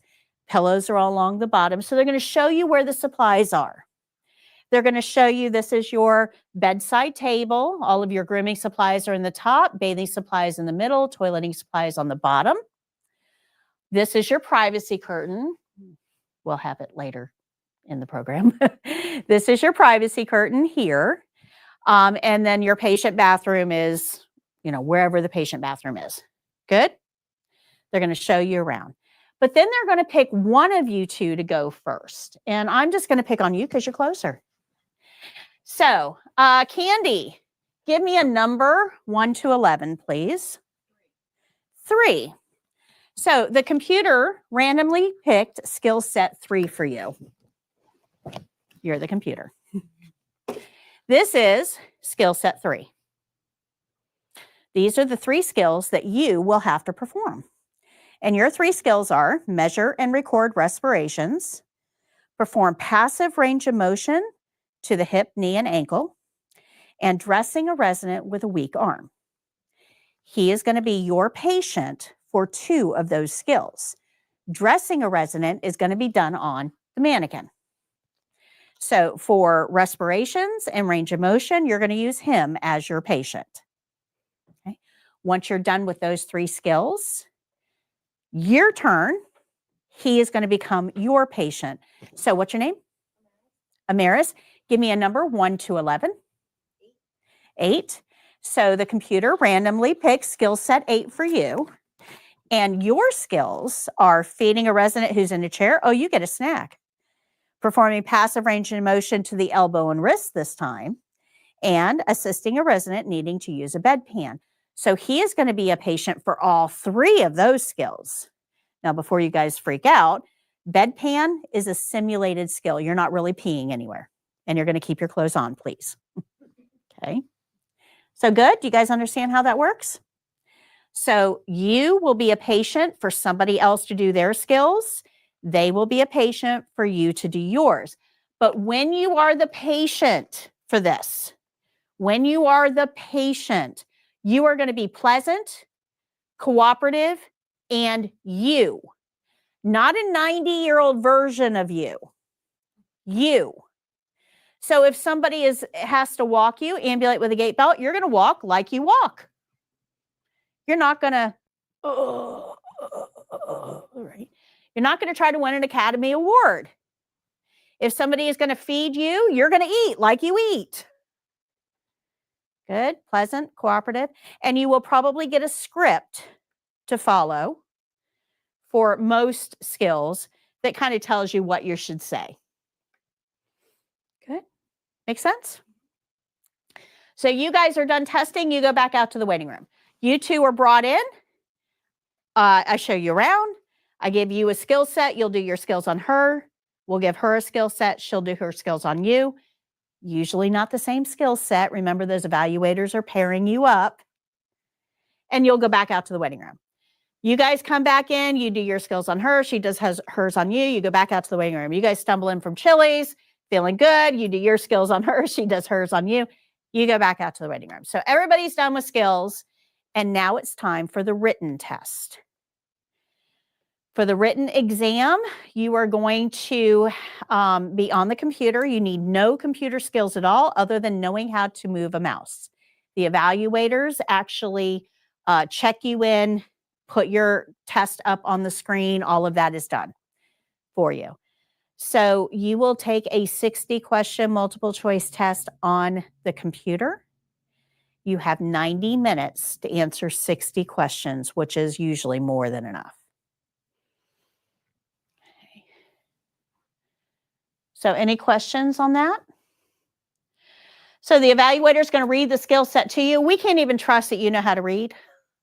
We have to read it to you, and then we're going to hand it to you. So that skill set is yours throughout the entire test. You can go back and read it anytime you want.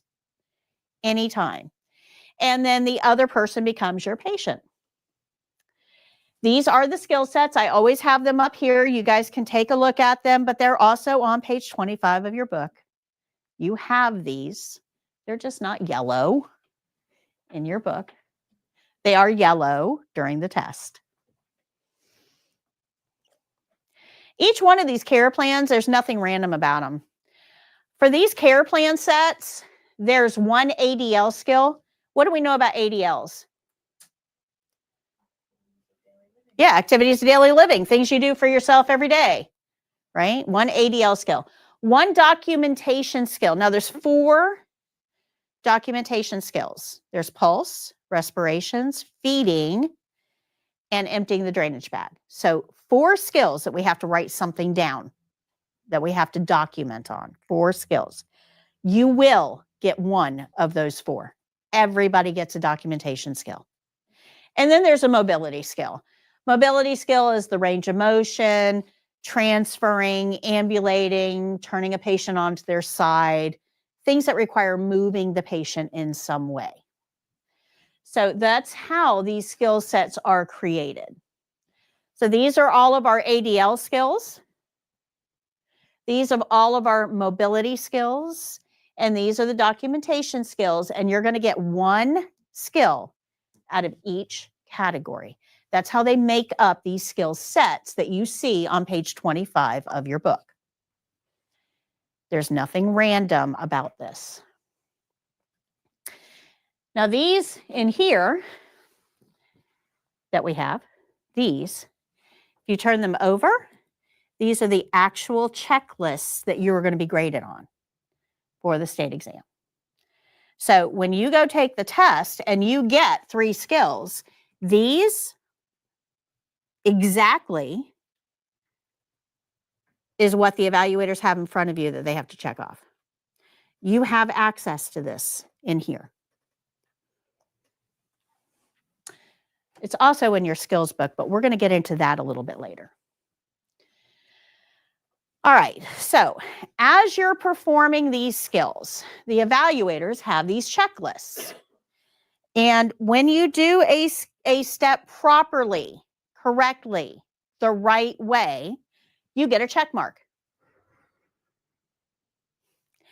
If you don't do a step, no check mark. If you do a step but it's wrong, no check mark. So the only way to get a check mark is to do the step correctly.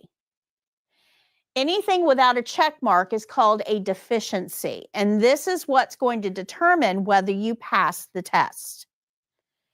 So when you're done with testing, the evaluators take these forms and put all of your deficiencies into the computer. And the computer is going to decide based on what you missed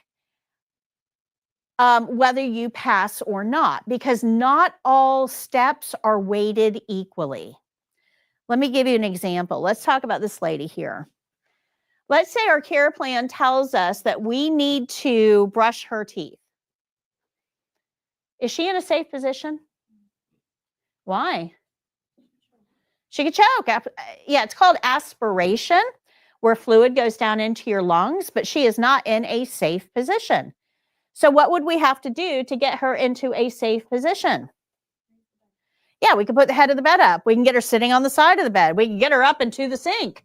I don't know, but she got to be upright somehow, right? So the method I would use would be dependent on the care plan. Absolutely. See how all the things are starting to go together? Okay, so head of the bed has to go up because she can't get out of bed. If we did not put the head of the bed up, pretty serious consequence to that patient. Cool? Now, if you've ever brushed your teeth, you know it's a pretty messy situation. You get foam all over. You get this drool stuff going, right? Usually when we're brushing our teeth, we're standing over the sink, leaning slightly forward so all of that foamy mess goes into the sink, not on our clothing. We're more like this. So upright is good, forward, better, right? Make sense? But this lady can't really go forward. She's stuck in a bed. So upright, best we can do. That means that all that foam and saliva and stuff's probably going to drip down onto her clothing. What is something we might be able to put on her clothing to prevent it from getting all toothpasted up? Towel, sure. Towel, napkin, washcloth. I don't care what you use, but protect her clothing. Now, if nobody protects her clothing and she gets toothpaste and stuff on her, is she going to die from that? No. We can wash clothes. So if we don't put the head of the bed up, she could die. If we don't put a towel on her chest, she's not going to die from that. Those 2 steps are not graded equally. If you forget to put the head of the bed up and the patient could die, that's enough to fail you. If you forget to put a towel over her chest, nobody's died from that. Yeah, it'll be a deficiency, sure, but it's not going to fail you. So a question I get asked a lot is, well, how many steps can you miss and still pass? And the answer is, what did you miss? I don't know. Because whatever you missed, the steps that you missed are all going to be graded differently. In some cases, 1 step can fail you. Don't put the head of the bed up, failed. Make sense? Because it's important. It has a negative impact on the patient. And that's what you need to understand is the weight of every single one of these checkpoints is based on the negative outcome to the patient. So when you're taking the test and you've got all these checkpoints in your mind, you go, oh my gosh, I've got to do this and I've got to do this and I got to do this. And you're focused on the steps. That's not where the evaluators are focused. They're focused on the patient. Does that make sense? Good? Okay. So anything without a check mark is called a deficiency. The written test, you'll get 90 minutes to perform the written exam. And I have an ebook to help you with this. It's located on 4YourCNA.com/ebook. You don't need to write it down. It's on your resources flyer in front of you. It'll be on the FLCNA training, your QR code thing. It's on there. We've got it. It'll be in your wrap-up email. Don't worry about it. You don't need to take notes. I've done that for you. But we have a ebook to help you with that. So at the end of the test, you're going to get a couple of printouts. So this is the printout for the written test. Down here, it tells you the 5 categories of questions. Role of the nurse aide. Well, we already know that one, right? We should be able to answer all the questions from role of the nurse aide. We either do what's on the care plan or we, report it to the nurse. Promotion to safety. Now, safety we have to get into. There's a lot I have to tell you about safety. We haven't really even touched on that much yet. Promotion of function and health of residents. This means normal tasks. Normal. We're just helping them stay healthy. Basic nursing care provided by CNAs. So this is going to be more along the lines of vital signs, emergency procedures, that type of thing.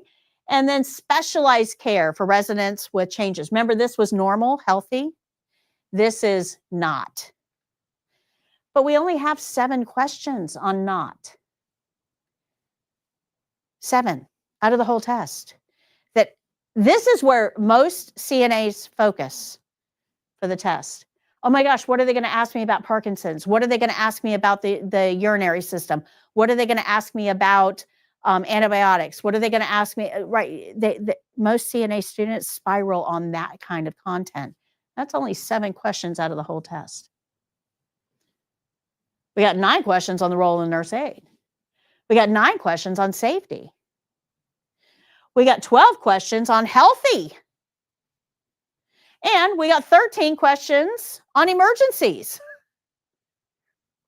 Parkinson's, CHF, dementia, 7 questions. Make sense? Good? All right. So down here, you see the 5 categories. You see how many questions are in each category and how many you got right. So the next question I get is, well, how many can I miss on this and still pass? And the answer is, well, it depends. Let's go to role of the nurse aide, right? We have 9 questions there. Role of the nurse aide. If we missed all of those questions, let's make it even easier.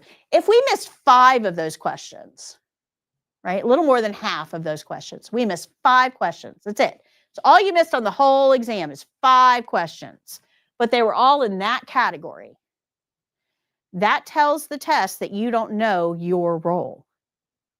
And if you don't know your role, who are you going to put in danger? The patient and the nurse. That's right. So 5 questions would fail you. Because we can't have you. You can get the best bed bath in the world, but if you don't know your role, you're going to be making mistakes. Does that make sense? So the question, how many can I miss? It depends. What did you miss? Okay. Good? Good. Now this is the sheet that you're going to get for the skills. So at the top, it'll tell you that you passed. So this is written. Oh no, this is skills. So at the top, it'll tell you that you passed. And then it's going to list your skills at the bottom and on the next page. But then you get this page. Now, this is the important page out of all of the stuff that they just gave you. This is the one I want you to pay attention to. This is the one that counts. These are your deficiencies. Remember the things without check marks? Because you might look at this and go, oh, I passed. Good. Oh, thank God. I'm good. I'm a CNA now. But if you don't look at these and figure out what you did wrong, you're going to be repeating these mistakes on real people. Now, when you think about healthcare, are you looking for a good enough doctor? What do you think? If somebody's going to be operating on you and there's a high level that you'll be paralyzed, high chance you'll be paralyzed, do you want just a good enough doctor? No. What are you looking for? Competent. Best. No complications, please. Same thing goes for CNAs. We don't want good enough CNAs. We want CNAs that know what they're doing. So you need to make sure that you look at this and you address these and you figure out what you did wrong so that you can improve on that as you go through. Good? Guys, I'm going to be the body in the bed one day. I'm getting older. I am going to be the body in the bed. I don't want a good enough CNA. Not when it comes to me. And you probably feel the same way. Good? So as I went through this, okay, this is our break time. Let's go ahead and take a 15-minute break. 35. Let's go ahead and take a 15-minute break. Bathroom is toward the back on the right. Coffee center, there's a refrigerator with drinks. Go ahead and take your 15-minute break.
All right.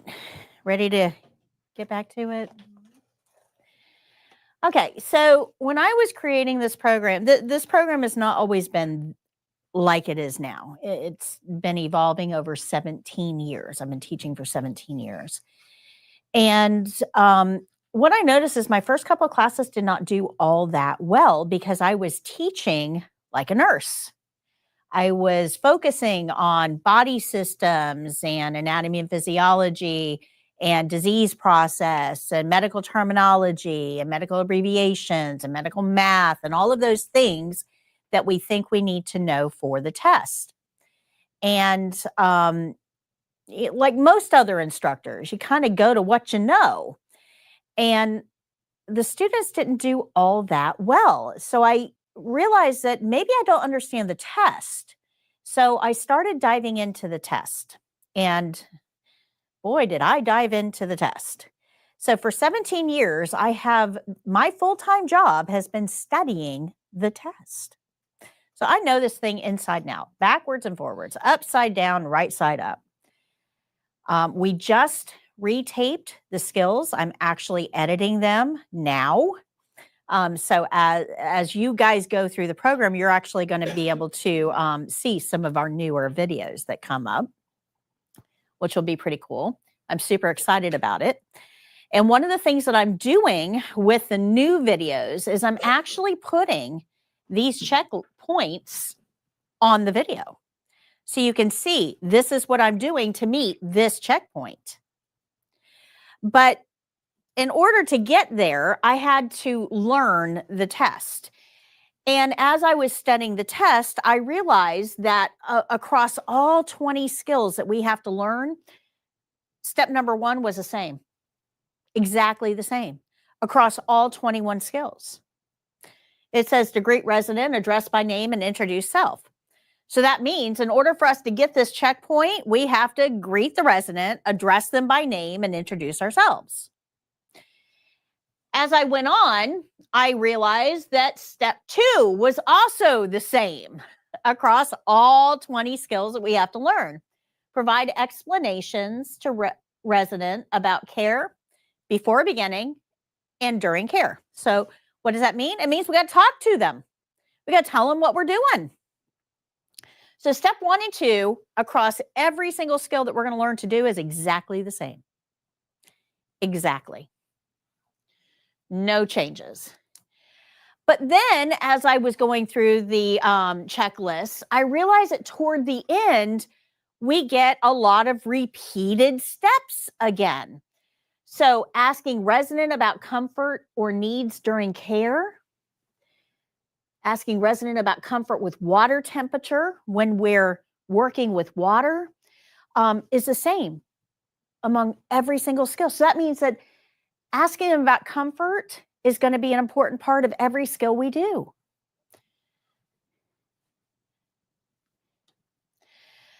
So when I looked at this and I thought, okay, well, all of these steps are the same and all of these steps are the same. Maybe I could do something with that. Maybe I can find a way of making it easier to teach students because the steps just keep getting repeated across all of these skills. And that's what we came up with for the principles. So we've already learned the first principle, skill rules. We follow the care plan, and it's the care plan, the whole care plan, and nothing but the care plan. And while we're following the care plan, we're going to make those observations, and then we'll report those observations to the nurse, right? That was our first principle. And that checks off checkpoints.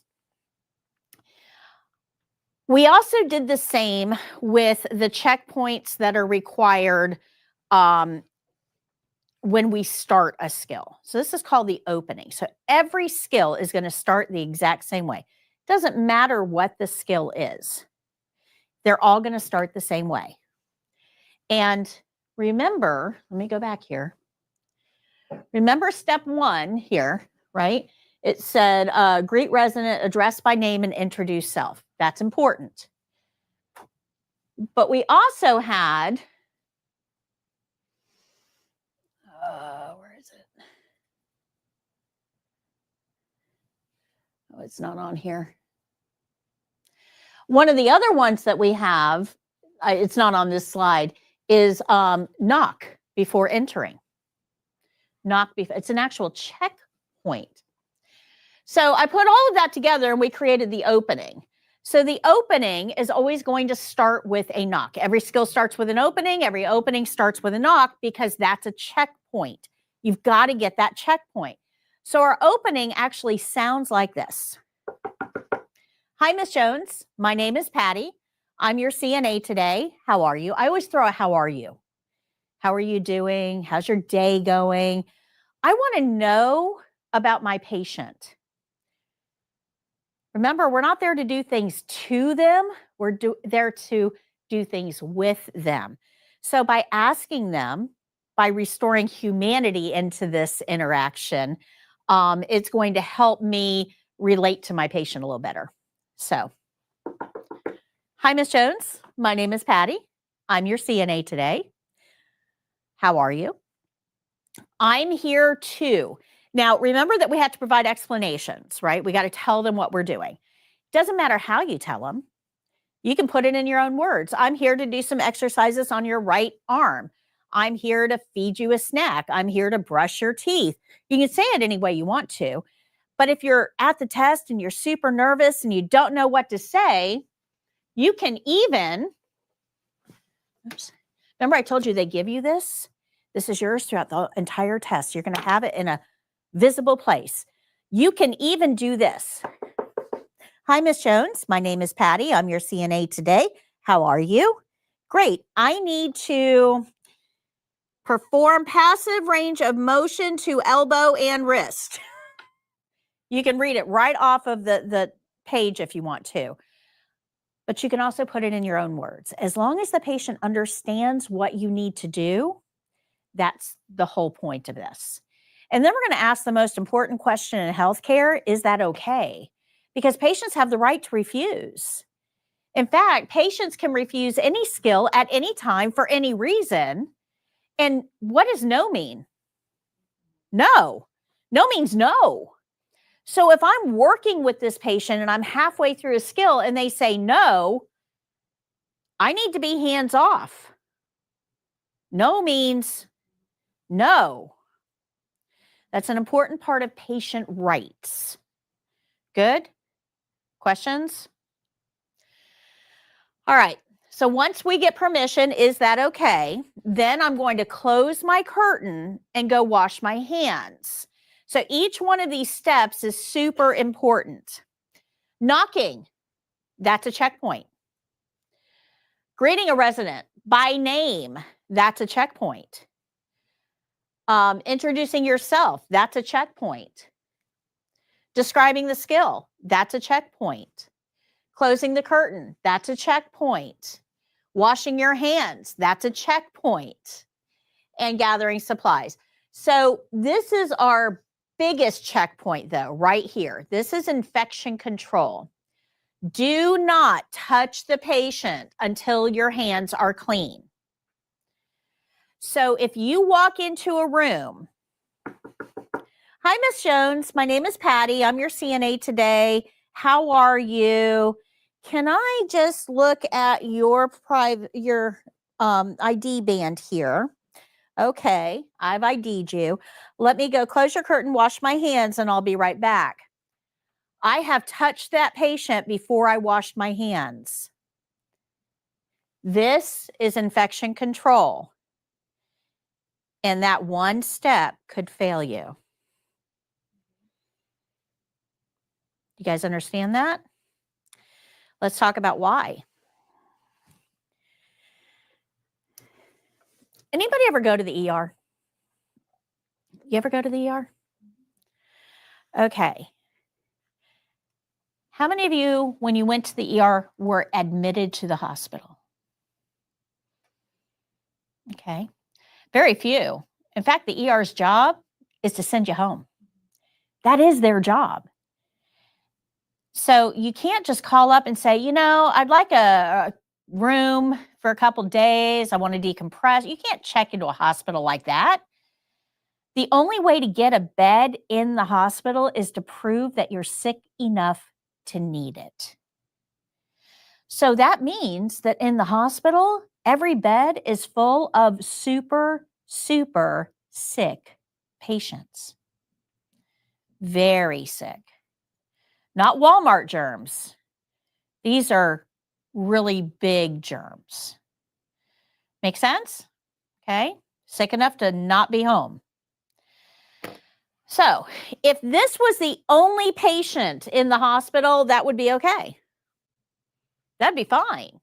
She's in the place she needs to get care. But the problem is that she is not the only person in this. In fact, she's not even the only person in the room because we got that guy over there in the room. And he is also super sick with big germs. So here's where the problem comes in, okay? Me, I'm working around these big bad germs, and we start to think, oh my gosh, I've got to be protected against these big bad germs because I don't want those big bad germs because they were bad enough to make somebody not be home. I want to protect me, and protecting you is good. It's important, but that's not really the person that needs to be protected, because this patient that's here is here for a reason. She's ill, injured, or old.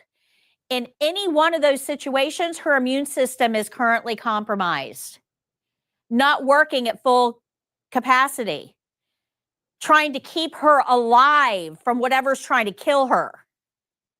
Make sense? Good?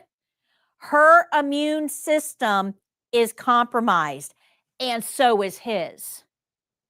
So if we take his big bad germs and bring them over here to her, she doesn't have soldiers to fight that war. And that can quickly unalive her. Does that make sense? That is why this step right here is so important. Do not touch the patient until your hands are clean. Make sense? Did I lose anybody there? So who's the person at risk in this environment? The patient or me? The patient, but that's not what you thought when you walked in here, right? When you walked in here, you're thinking to yourselves, I need to wear gloves because I'm at risk. Who's the one at risk? Always remember that. We're going to get into that deeply on Wednesday. But I want you to remember that between the two of us, I've got a healthy immune system. I am not here 24 hours a day. I do my 8-hour or 12-hour shift. I go home. This is the person we have to protect. Good? Good. So this, super, super, super important. Let me go here. We're going to talk about each one of those steps in a little bit deeper way in just a few minutes. But I want you to look at this real quick. This is the same thing I have here, just a little bigger. Okay, this is a checklist. Anything with green was covered by that opening. So when you look at that, there's 13 steps there, right? 13 check marks. And out of that, we have 1, 2, 3, 4, 5, 6, 7 of them are going to be covered by the opening. So just this simple. Hi, Miss Jones. My name is Patty. I'm your CNA today. How are you? I'm here to whatever. Is that okay? I'm going to close your curtain, wash my hands, get my supplies. I'll be right back. That just got us all of those check marks. Make sense? So what you're going to find as we go through the program is almost every single skill that we learn how to do, about a quarter of our check marks come from the opening. About a quarter of our check marks for the test come through the opening. So if you don't do the opening, if you just jump right in and do the skill, you're deficient. Absolutely. So that's how important the opening is. A quarter of our check marks are going to come from it. Now, you see all that red? Red is the closing, how we end the skill. So it's not enough to know how to take a pulse. Yeah, I mean, I can show you that really quickly, but we're only getting a couple of checkpoints for taking a pulse. The rest of it is our opening and our closing and following the care plan, which is purple. Make sense? Good. So this is how we're going to learn the skills, is through the principles. So we're going to learn the opening, and then we're going to do it for every single skill that we learn. We're going to learn the closing and do that at the end of every single skill that we learn. We already know to follow the care plan. But we're also going to learn when we should use a barrier and a privacy blanket and how they should be used. When we should use gloves and how they should be used. What rules are involved in using linens, because there are rules. Good? Make sense? So that's how we're going to get through the program, is by using the principles, and then we're going to put the principles together to make skills. And that's what you see up here. We'll use those principles to make skills. So in here, we have this care plan set up here that you guys can look at anytime you want to. On the front are the skills. On the back are the checklists. Now, the problem with this is that those checklists are written for nurses. They're written for those RN evaluators. They're not written for you. So you're not going to know if you violated an infection control policy. You won't know. What you need is an RN to take this list, run it through the RN computer, and spit it out in a way that benefits you. And that's what I did for you. And that's what this book is all about. Good? So with this skill, this is ambulate a resident using a gait belt. You can see everything that's circled in red is covered by this.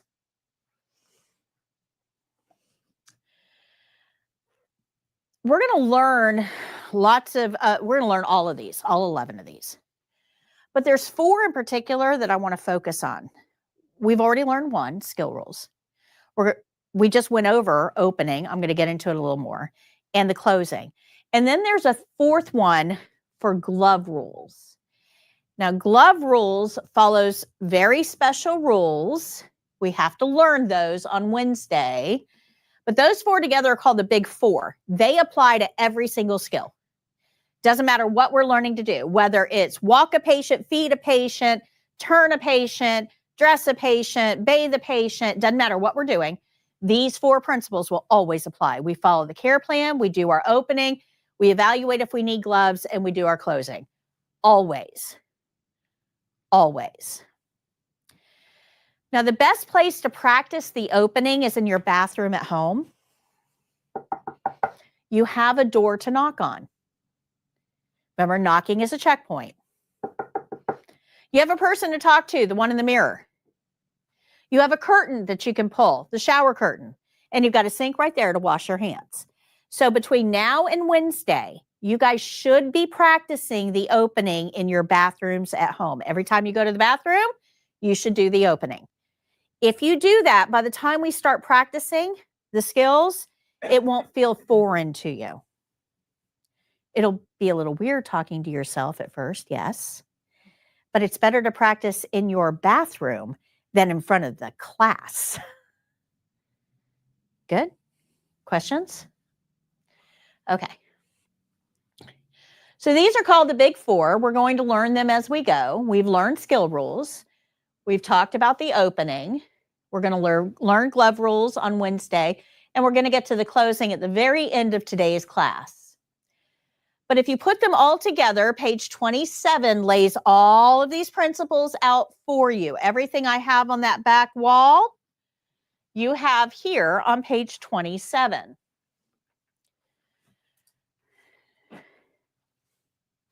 And we've already talked about that. So as we're going through this, learning these principles, You can make flashcards, and I suggest you make flashcards. Get some index cards and learn these principles. Or I've already done it for you. So we have flashcards that are available to you. The flashcards have the steps for all the skills. They have the principles that govern how we do the skills, and they have the supplies. And you can see them up here. These are the flashcards. There's 52 flashcards in there. They come in a little case. And I sell these on my website for $24.99. But for you guys, while you're in class through graduation day, you can get them for $14.99.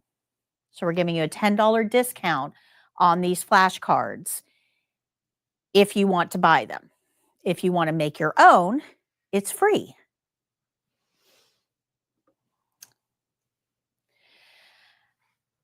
So now that we're going to start getting into the meat of this, I want to talk to you just a few minutes about the patients.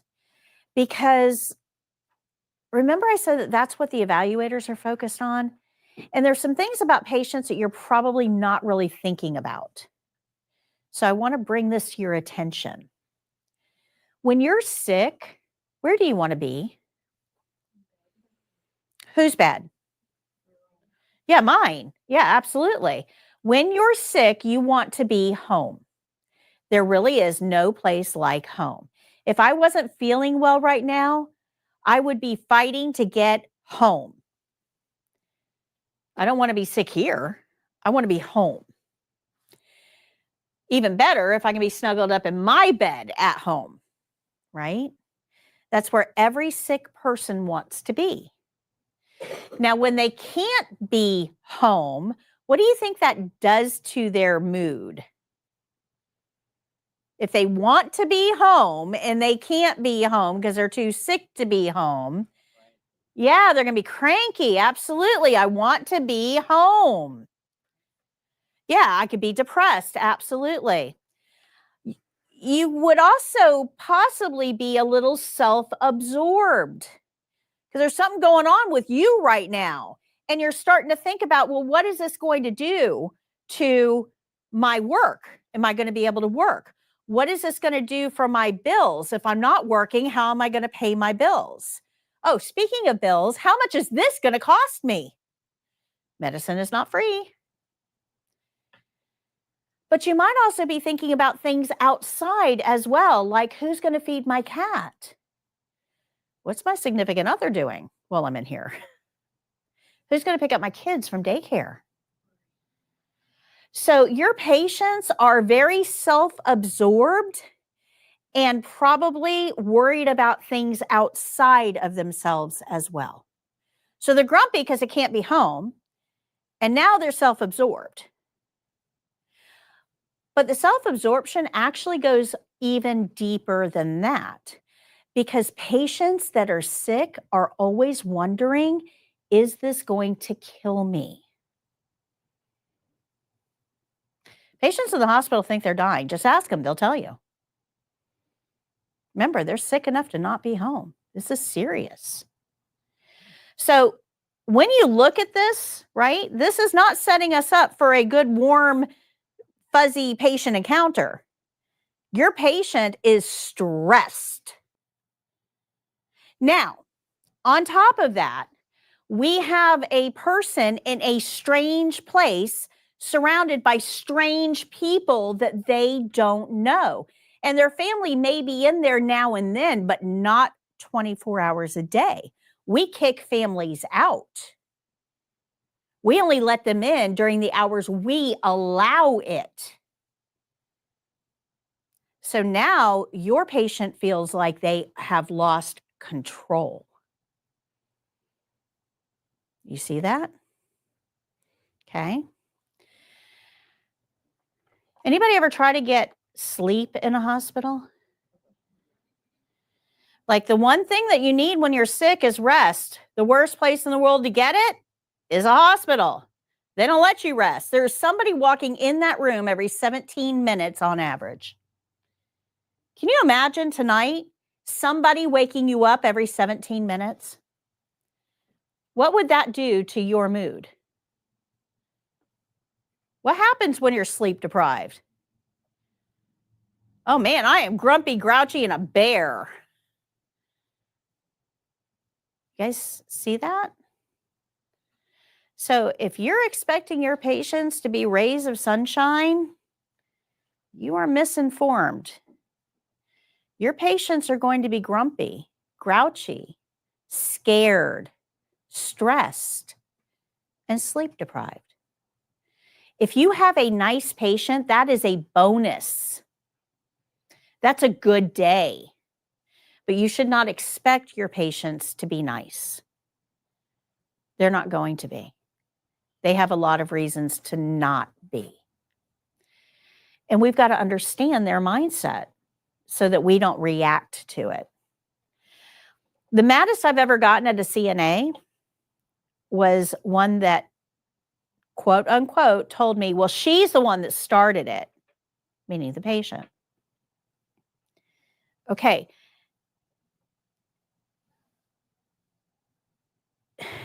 Patients are not going to be nice. And when they're not nice, you do not have an opportunity to react to that. You don't get to retaliate. You don't get to hide the call light because you think that they're on it too much. You don't get to restrict the patient's water because they have to pee too much. You don't get to do those things. So we have to set our expectations accordingly. Does that make sense? This is really important. Ethics is a big part of what we do, and setting expectations is a big part of ethics. Anybody see the CNA that was caught on camera dancing inappropriately? Anybody see that? On top of patients' heads? Yeah, this is why we have to have these conversations. Because if we don't have these conversations, you don't know that these things should not be done. You guys might. I mean, you're good. But somebody out there doesn't know. Clearly, because it's all over the internet. So we've got to be able to make good choices. So don't expect your patients to be nice. If they are, that's great. But if they're not, don't retaliate. Understand that they are stressed. Sick patients have a right to act sick. They're the only ones that get a free pass. But I have a theory. I think that everybody is born with a bucket of nice. I think that you're born with nice. But over your lifetime, you give out a lot of nice. You see somebody who needs a smile, you give them one of yours. You walk into a building, you hold a door open for somebody. You give your nice away. And if nobody is refilling your bucket, what's going to happen? It's going to go empty. Well, if your bucket goes empty at 60 or 70, we end up with grumpy old people. So the only way to make them not grumpy is to give them some of your nice. Refill their buckets for them. And if you do that, a lot of times you'll find that they now have some nice to give back. Does that make sense? Anybody that's grumpy, I automatically think your bucket's empty. Let me give you some. Let me help. Okay? You can't give what you don't have. Give them some nice. But you need to understand your patient's point of view. They're not like you. They don't get to go home at the end of the shift. Remember that every patient is different. We can't treat them all alike. What works for one is not going to work for another. So you kind of have to learn how to read your people too. Let me give you an example of this. Years and years and years and years and years ago, I was working at a nursing home, and we had this one really cranky, crotchety, mean old guy. I mean, he was just, nobody wanted to be in his room. CNAs would actively fight over who had to take care of him. I mean, he was just a grump. And I walked in his room one day. It wasn't my hallway, but I was, I floated. I was assigned that hallway. So I walked in his room, but his reputation preceded him. I knew what I was walking into. I walked into his room and he's sitting up in bed and he's got his overbed table. And on the corner of the table is a deck of cards. And I looked at him and I said, "Oh, do you play cards?" And he said, "Yeah. Why?" I said, "Well, what do you play?" He says, "Poker." I said, 5 or 7 card. He sits up, he looks at me, he goes, "What do you know about poker?" I said, "Not much, but I know how to play." And he says, "Oh, okay." I gave him his pills and I said, "Maybe if I've got a break later, I'll come back and play a hand with you." So when I walked back in the room, he had already had the cards dealt. It's like, "Oh no, I wasn't born yesterday. You shuffle those cards and you deal them while I'm here." So he did. He shuffled the cards and I played 2 or 3 hands with him and left. And then I wasn't back on that hallway for a couple of weeks. And he was like super grumpy. I mean, everybody's like, "Oh, it's horrible. He's grumpy. He's horrible." And so on my break, I was on another unit. I walked over on my break and said, "Hey, do you want to play a hand?" And he just lit up. So he dealt a hand and we played. And from that point on, whenever I was working, I would go in and play a hand or 2 of cards with him. And after that, because somebody was giving him some attention, he became easier to work with because he needed attention. Do you know who else needs attention? Everybody. Everybody. Make the connections you can make. Turns out this guy was a professional gambler. I learned a lot about poker from him. A lot. We're not going to connect with everybody. We all have different personalities, but connect with the people that you can and let your coworkers connect with others that you can't. But don't go in there and treat them like they're a lump of flesh that you have to do stuff to, because you will always get a negative response. Differences count. You got to find out what makes your patient different. Okay. Good. Question I get asked a lot on the test is, what if I make a mistake? And the answer is, you're allowed to make corrections. Make corrections.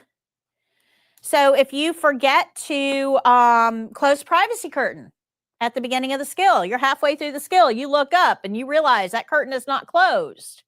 And you know it's a checkpoint. We've talked about that.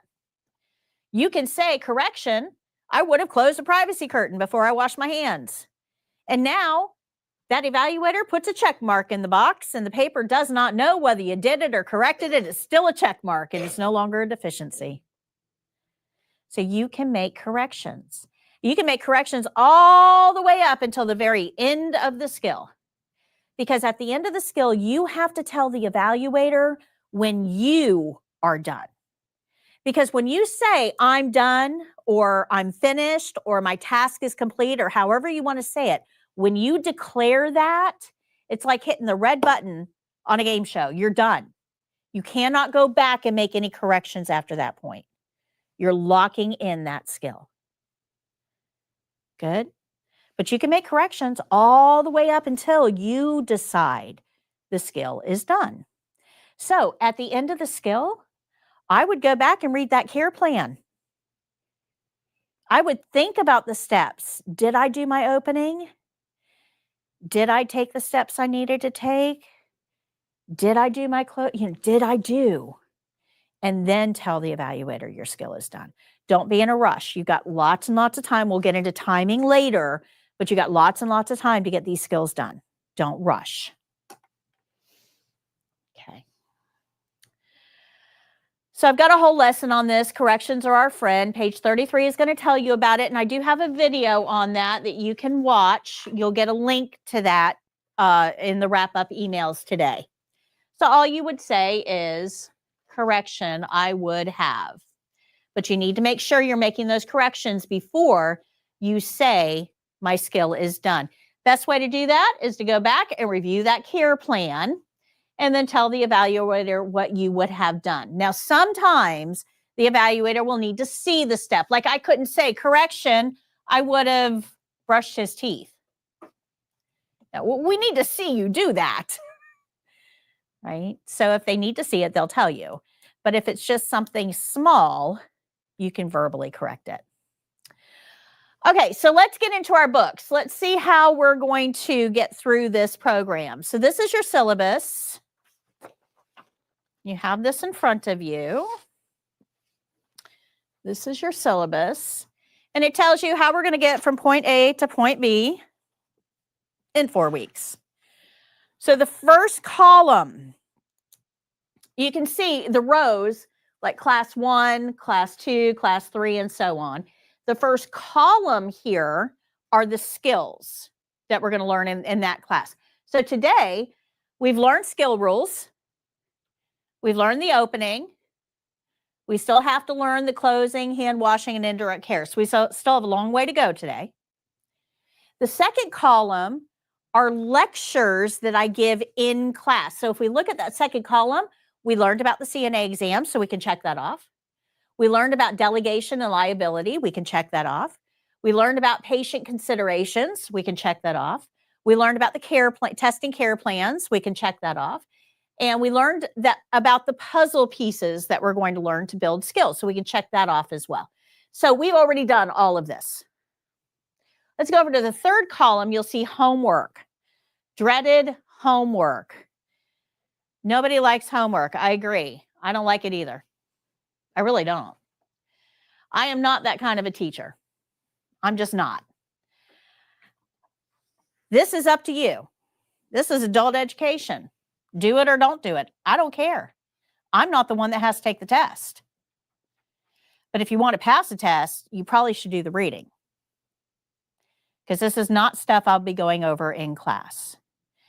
So that third column will tell you that tonight you're going to go home and read chapter 1 in this yellow book. It's like 26 pages or something. It's not bad. The writing is big. The words are small, lots of pictures. It's easy to get through. But you want to do the reading. Now, what a lot of people do, they skip the reading. They just take the test I'm going to talk about in a minute. And if they score okay on the test, they just go on. But all that shows you is what you know. It doesn't show you what you don't know. And there's probably something in that chapter that you don't know that you don't know. Right? You're not aware of your learning gaps. So do the reading. It'll help you. After you do the reading, you're going to go to page 181 in our book, the spiral book, and you're going to answer those questions. And that lets you know that you got the information you needed from that chapter. If you can answer all of these questions, you know what you need to know from the chapter. But answering the questions isn't enough. You need to grade them to figure out whether you got them right. So our grading or our answer key is on page 201. So you read chapter 1 in the yellow book, you take the test on page 181 in the white book, and you grade it using page 201 in the white book. When you come back into class on Wednesday, I'm going to go write down my list, and I'm going to say, do you like to be called Candy or Candace? Candy. So I'm going to go write down my list, and I'm going to say, Candy, how did you do? And you're going to tell me how many you missed, or you can use this grading scale and tell me your actual score. So I got a 95, or I missed 1. And then I'm going to ask Tyler and Josuel, Sonia, Amaris, Elena, Claudia, and Alyssa. And you're just going to tell me how many you missed or what your score was. If you don't get to it, it's okay. I'm not that kind of a teacher. Just say pass, and I'll ask you again next class. But 4 weeks is going to go by a whole lot faster than you think it will. It goes fast. Before you know it, you're going to be sitting here on the last class going, it's over. So if you get behind on the reading, it's almost impossible to get caught up. because it does go so fast. So try not to get behind. So now let's talk about this book and how we're going to use this book to be successful at the exam. So if you go to page 52, I'm going to show you how this book is going to help you with the skills. So this is a skills introduction page. This is measure and record radial pulse. Down the side, you'll see the principles that are involved. So we're going to follow the care plan. We're going to do our opening. We'll evaluate if we need gloves, and we're going to do the closing. This is skill-specific steps. Things that are related just to that skill, just to that one. This is a short version of the skill. These are all of these principles spelled out for you, so you don't have to go look them up. They're right here. I have a video on this. Anytime you see this video clapboard, it means I have a video. And then down here is test-specific information. So somebody with your level of experience, which is none, should be able to do this in 5 minutes or less. If you remember the care plan we looked at 2 hours ago, when we did the care plan activity, I had you read those questions. You guys remember that? The care plan told us to measure the patient's radial pulse located at the thumb side of the wrist for 1 full minute and record our readings. So we're counting for 1 minute. They give us 5 minutes to do that. So we're going to do our opening, we're going to count for 1 minute, and we're going to do our closing. And they give us 5 minutes. So don't rush, guys. You got lots and lots and lots and lots and lots of time here. It also tells you who you're going to be doing this on. Now, most of the time, it'll be a testing student, one of you guys. But there are 4 skills that we're going to use a mannequin for. I'm a little bit behind on my slides here. So let me back up here. So down the side, you'll see the puzzle pieces. You'll see them spelled out there. You'll see the short version of the skill specific steps, the video, and then down here. So this is the slide I was trying to get to. So here you'll see a mannequin. So there are some skills we'll be doing on a mannequin. When you're practicing, if you're going to be doing this on a mannequin during the test, you need to practice it on the mannequin in here. Don't put a live person in here for this skill. Does that make sense? This is where you're going to see that. Over here, it'll tell you where that person's going to be. There are a few skills that starts out in a chair. Most of them will start out with a patient in bed, but you need to know. And then it'll tell you whether it's a documentation skill. Now, if we get into page 53, this is the actual skills instruction. So 52 was an overview. 53 is the instruction. Every lesson I have in this book has practice questions, comprehension questions. If you go through the skill and you can answer these questions, you're good. You have the knowledge you need.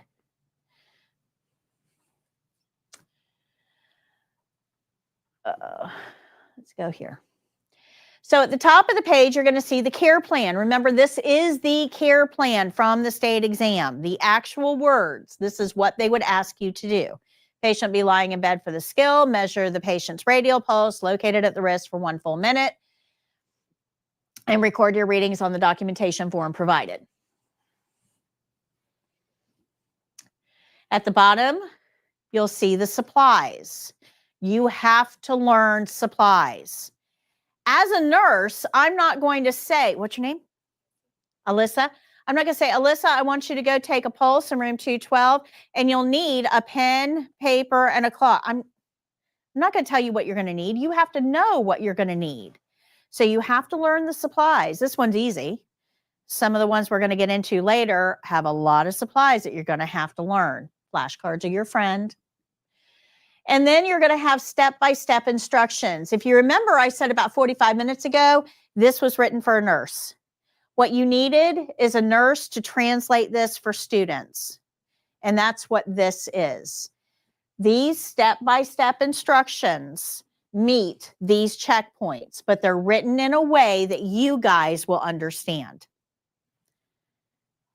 Okay, so this is written for nurses, and a nurse wrote this for students.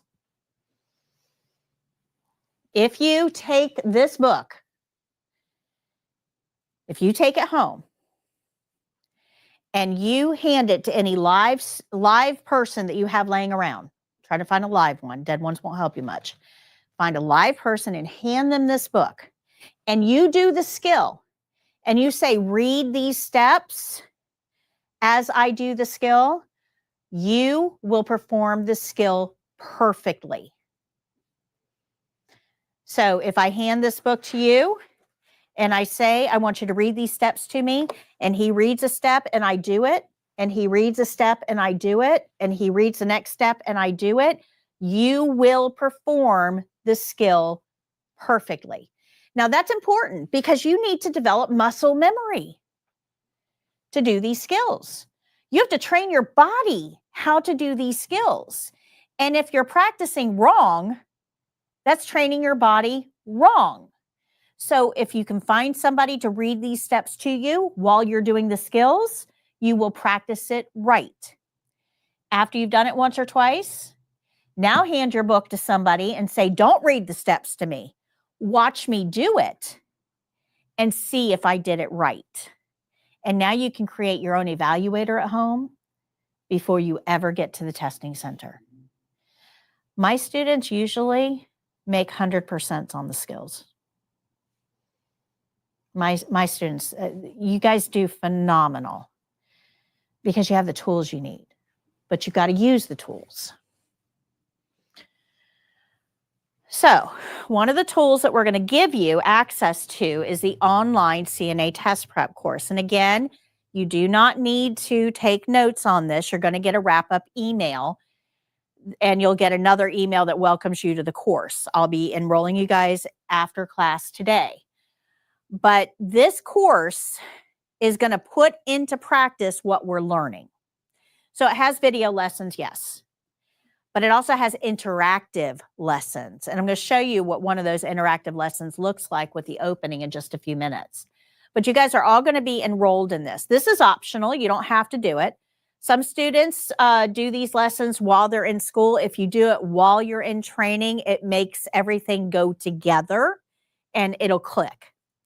If you wait until after graduation and do this right before testing, it's a good review of everything that we learned.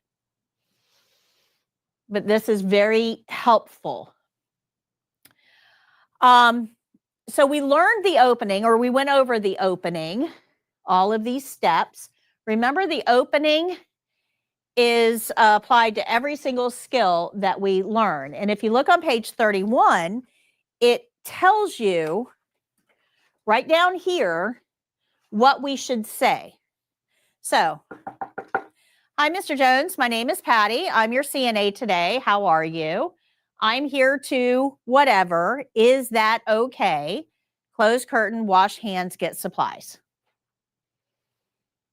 So it's actually written right here. So if you go home tonight and you put this on an index card right on your bathroom mirror, you can just read it to get used to saying it. Okay.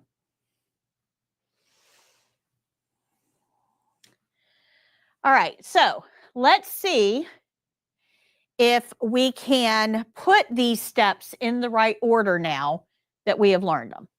Remember, every skill starts with an opening and every opening starts with a knock. But before that, we kind of have to know what skill we're doing and where do we go for that information? The care plan, so keep that in mind. So this is a lesson on the opening in that online course that we talked about.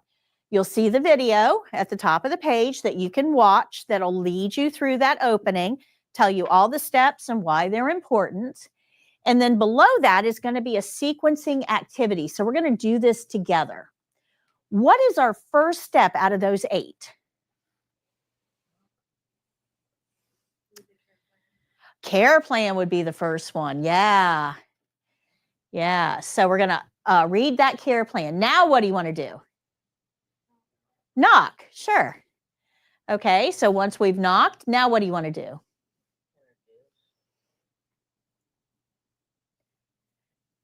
So Address the patient. okay, so we got to address our patient. How do we address our patient? By name, that's right. And then what do they need to know about us?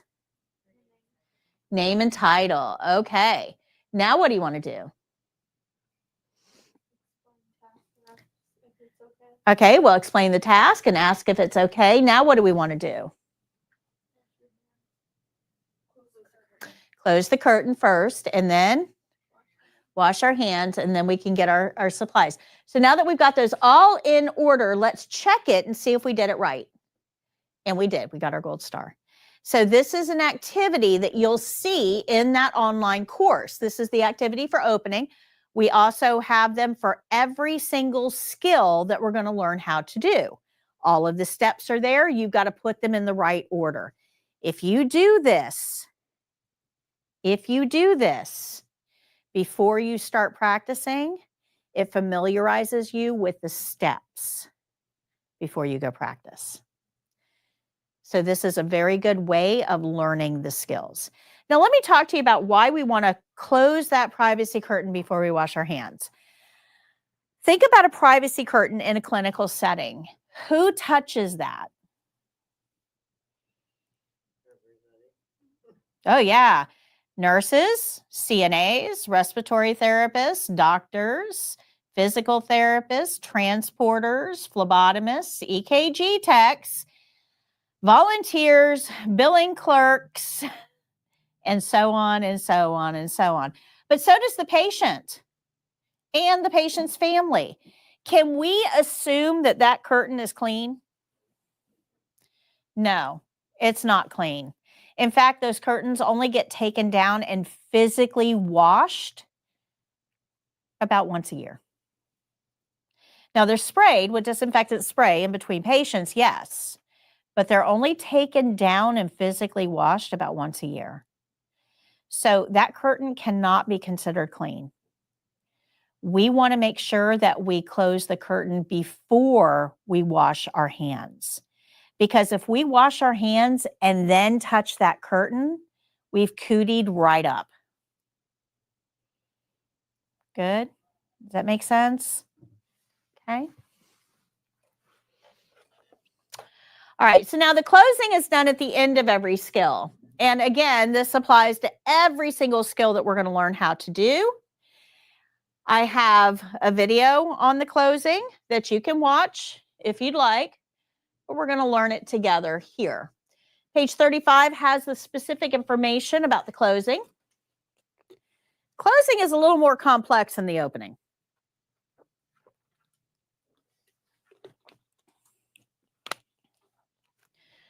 Opening is pretty quick, and it has to be done in a certain order, right? Knock, knock, knock. Hi, Mr. Jones. My name is, oh, by the way, patients are always for the test, Mr. or Mrs. Jones. Makes it easy. One name. Hi, Mr. Jones. My name is Patty. I'm your CNA today. I'm here to whatever. Is that okay? Close curtain, wash hands, get supplies. The order never changes. Set in stone.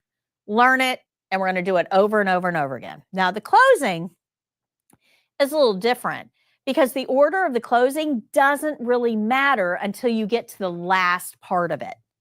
The order for the last part matters, but the ones up, at the top, they don't matter. You can do it in any order. But we kind of think about this. There's the 6 C's to the closing. Or I'm sorry, the 8 C's to the closing. So we want to make sure the patient is in a clean and safe environment. Patients rest better in clean, uncluttered environments. A lot of clutter creates anxiety. Our patients already have enough on their plate. Keeping an environment clean is a CNA job. Yes, we have housekeeping to help us out, but neat and tidy is all us. So you want to look around to make sure that the environment is clean. Trash isn't overflowing. There's not, our working stuff on the table. Look around. Is the environment clean? You also need to make sure the patient is safe, so the bed in the low position. Patient has to be comfortable when you leave them. And I like the saying, always leave your patient looking better than you found them. It's just a great way of thinking about how we want to leave our patient. Leave them looking better than you found them. So part of that is going to be comfort. So adjust the sheets. Ask them, are you comfortable? The test actually needs to hear that word. Are you comfortable?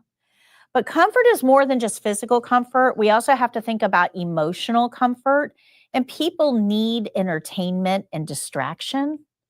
So offering somebody a TV remote or a magazine or reading material or something like that helps address that emotional comfort. So you need to offer them something to address emotional comfort. They've got to have their call light, because once you leave the room, they got to have a way of reaching you once you're out of sight. So they need their call light. That call light is just as dirty as everything else. So we can touch the call light. And we have to open the curtain because we closed it for privacy. Now we got to open it. Don't leave that curtain closed all the time. Patients that are in a confined environment tend to get more depressed. We need social interaction to thrive. So we're going to open the curtain. So the way to remember this is clean and safe, comfort, curtain, call light. And you want to make sure the patient is covered. Sheet, clothes, something. I do not want to see their knobby knees. They don't want me to see their knobby knees. I want you to think about this patient for a second, and I want you to think how vulnerable they feel. They are not at home. They are in a strange place surrounded by strange people that they do not know. They are not dressed for company, and they are covered by a thin sheet. A complete stranger walks in here. If they don't have a sheet on, they feel very vulnerable. Plus, they're laying down, which is a vulnerable position. So they need to be covered, either by clothing or by a sheet, but they need to be covered. So clean and safe, comfort, curtain, call light, covered. We want to get all of that out of the way. And then once you've got all of that out of the way, doesn't matter what order, any order you want, then you're going to go wash your hands. You need to clean your hands. So everything here is cooties, but they're the patient's cooties. So we can hand the patient the call light because it's just the patient's cooties. Okay, good. Makes sense? Once you're done with the patient's cootie area, we want to wash those cooties off. Now, if we have to chart or document, we're going to document after we wash our hands, because I don't want to touch this pen that's going to go home with me at the end of the day and go in my pocket and in and out of every room with dirty hands. We have to have clean hands to document. But just like with opening, when we did the opening, I said our cardinal rule was we can't touch the patient until our hands are clean. Remember that? Well, this rule is we have to end skill with clean hands. So our very last action for every single skill we do is to go wash our hands. So if we're documenting, we do all of this, wash our hands, document, wash again. Good? All right, so I have a lesson on this in the online course. I have a video that you can watch that'll lead you through all of those steps. And then this is the activity for the online course, because remember, the order doesn't matter. But what it's going to ask you to do is click on everything that needs to be addressed. We're going to open the curtain. We're going to give them their call light. We're going to make sure that they're in a clean environment. Ask them if they're comfortable, bed in the low position, open the curtain, wash hands, and document. So it allows you to check each one of those steps. All right. Any questions on that, on what we've gone over so far? Am I going too fast for anybody? No? All right, so let's learn about hand washing. Page 44 of your book. This is our introduction to hand washing.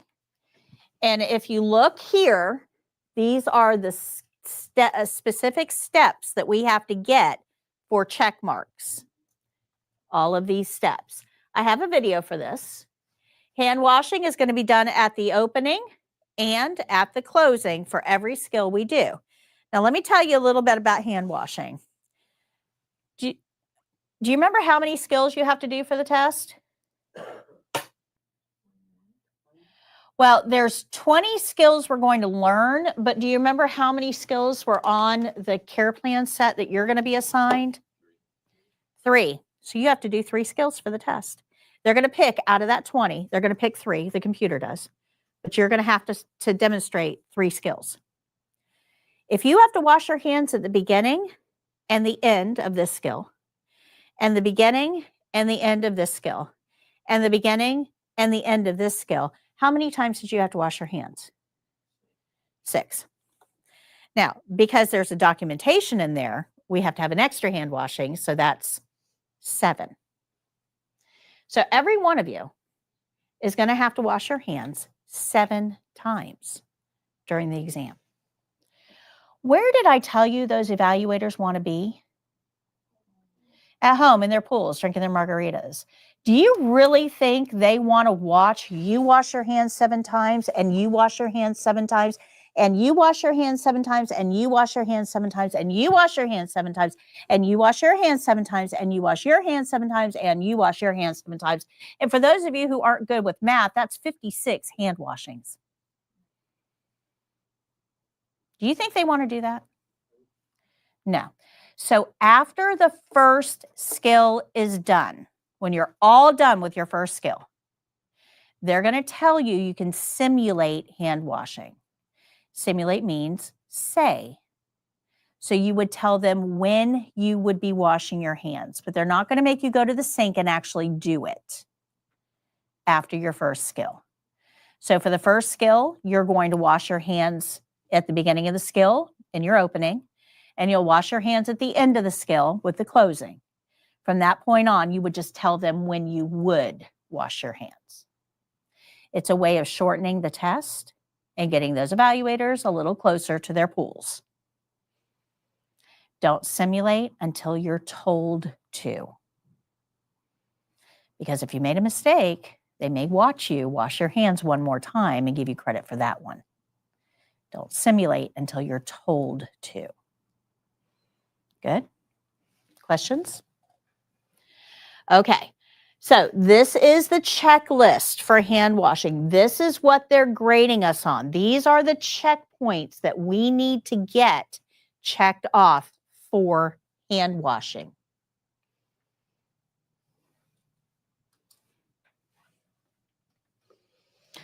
And I also have step-by-step instructions on page 45. It tells you exactly how to perform this skill.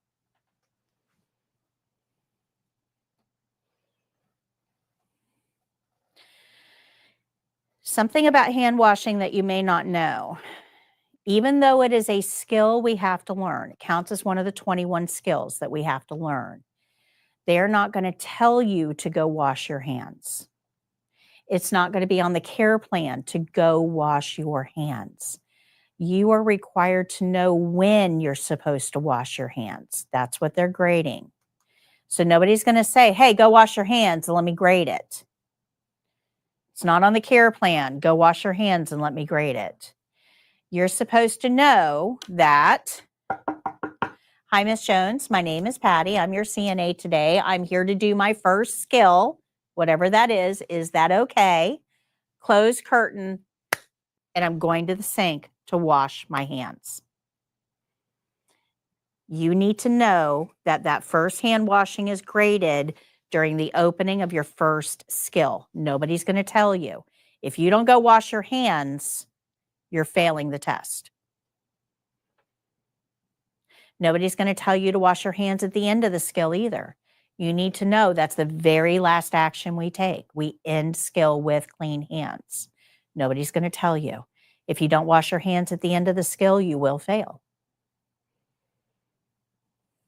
Good? That makes sense? Why would you fail? Why would it be that important? Right, patient to patient. That's right.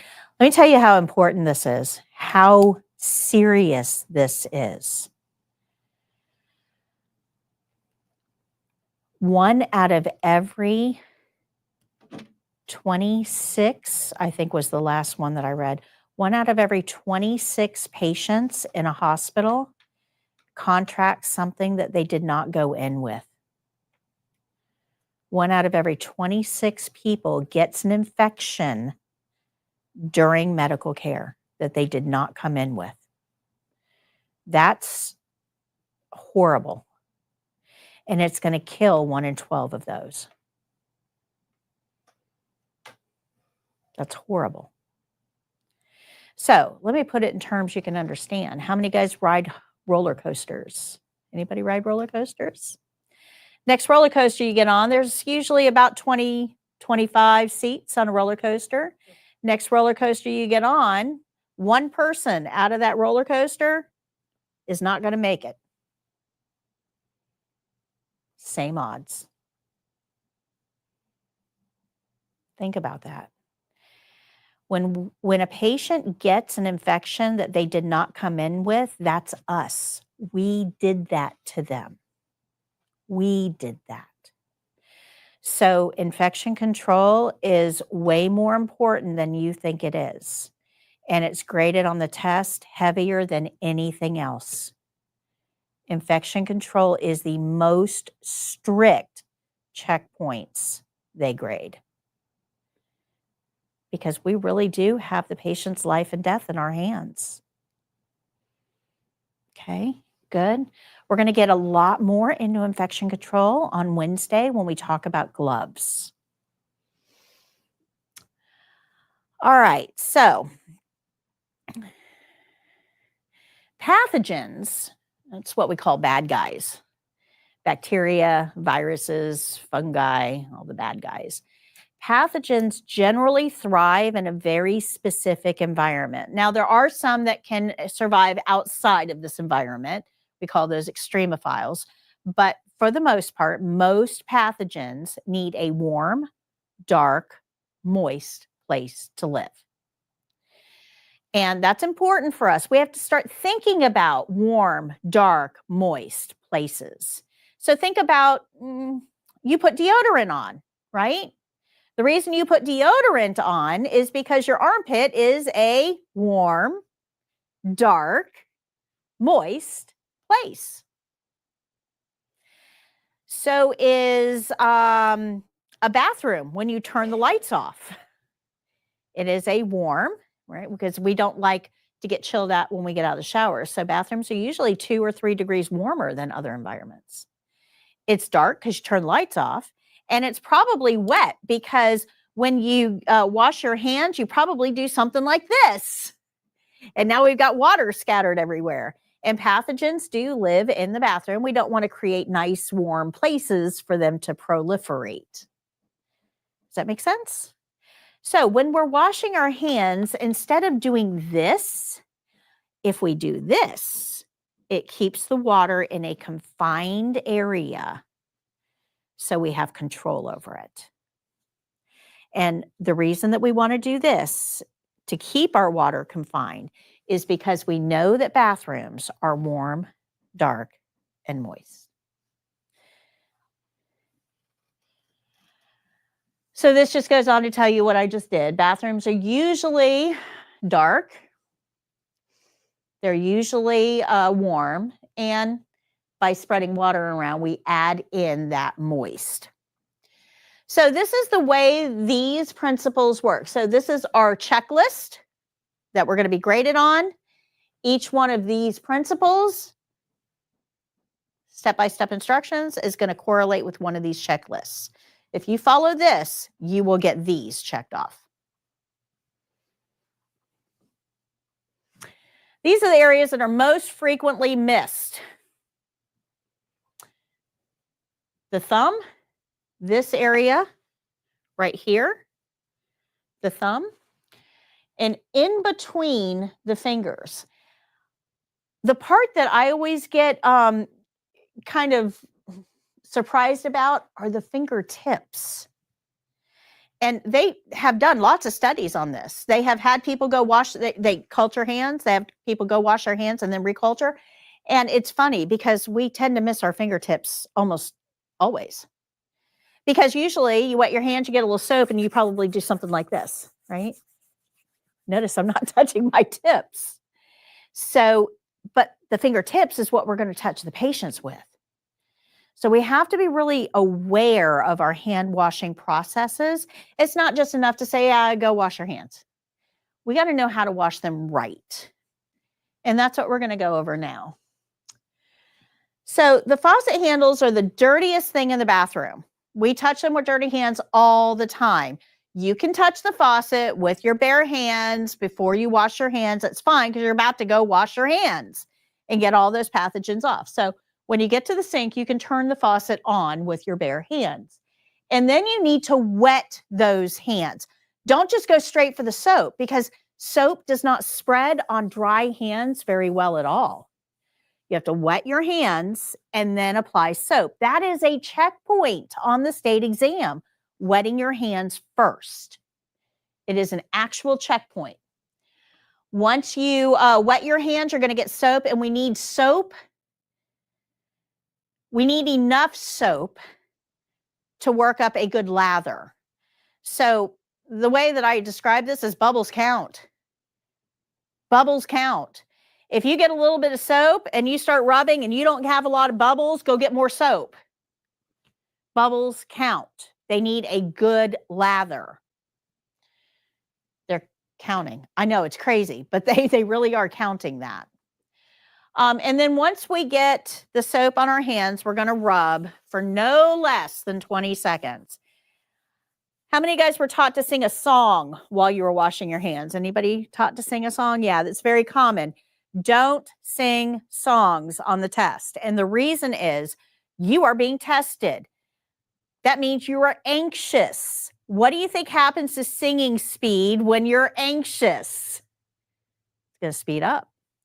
Now it's not an effective gauge of time. So don't sing. During the test, there is a clock right above the sink. That's what the evaluators are using to judge your time, that clock. That is what you should be using to judge your time, that clock. So 20 seconds of rubbing. Now that's not the nails. That doesn't include nails. That's just 20 seconds of rubbing. Once you get that done, then we can move on to the nails. We're going to go down each one of our nails with our finger to get the cuticles. We're going to circle the nails on the palm of our hand to get anything that's underneath. And once we've cleaned our nails, bless you, then we're going to rinse, making sure that we don't touch our clean hands against the faucet or the sink because those aren't clean. So this is how we, when we're rubbing for 20 seconds, this is how we're going to do it. We're going to circle our wrists, both sides. We're going to rub the backs of the hands and in between the fingers. We're going to rub the thumb and in between the thumb and index finger. And we're going to rub the bottom by the pinky. All surfaces for at least 20 seconds and then move on to our nails. Remember, we have frequently missed areas and they're looking for that. 20 seconds is 20 seconds. Don't use a song. We just talked about that. Now that your hands are clean, You'll rinse, being careful not to touch the faucet or the sink. Keep your hands lower than your elbows and inside the sink, and then tap your hands to make sure the water stays over the sink. Paper towels, doesn't matter how many you use. If you got small hands, use 2. If you got big hands, use 6. If you're the Jolly Green Giant, use 21. I don't care. Nobody cares. Nobody's counting. There is nothing on that checklist about how many paper towels to use. But once you get your paper towels, you're only going to dry what's clean. You'll throw those away, get a clean dry paper towel to turn the faucet off. I cannot touch that faucet with clean hands, but I also can't use the wet paper towels to turn the faucet off. Wet paper towels rip. You can contaminate your hands without ever realizing it. Dry paper towel. And again, these are the steps that you're being graded on. So if you look at this in your skills book, it was on page,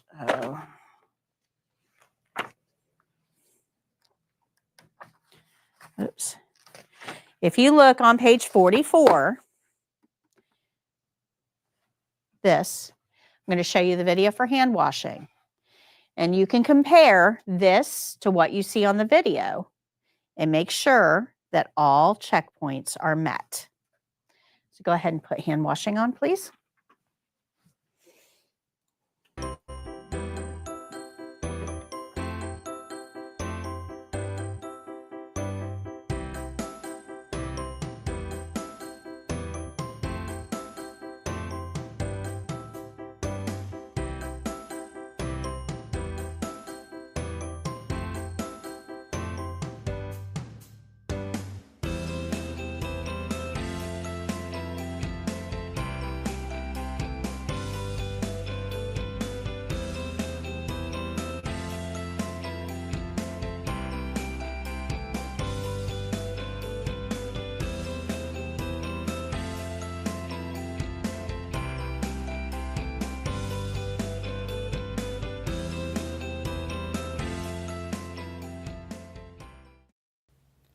When you approach the sink, you can touch the faucet with your unclean hands because the faucet is considered the dirtiest object in the bathroom. Adjust the water temperature for comfort and wet your hands.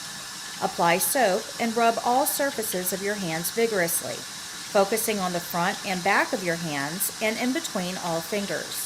Circle the top of your wrists as well. Friction is the key to removing all pathogens from the surface of your skin. Friction should be applied for at least 20 seconds to be effective. After washing with friction, the nails must be cleaned. Run one thumb down the length of each nail, starting at the cuticle and moving toward the end of the nail. Repeat with all fingers of both hands. Then clean under your nails by scrubbing the underside of your nails along your palm to remove debris. Carefully rinse your hands under the stream of water with your fingertips pointing downwards, taking care not to touch the inside of the sink or the faucet. Tap your fingers together to ensure that all water droplets remain in the sink. Take paper towels from the paper towel dispenser and dry all surfaces of your hands, the front, back, between your fingers, and your wrists, taking care not to allow the paper towels to touch the unwashed areas of your lower arms. Throw these paper towels directly into the trash bin. Finally, take a clean, dry paper towel to turn the faucet off, because wet paper towels may rip and recontaminate your hands.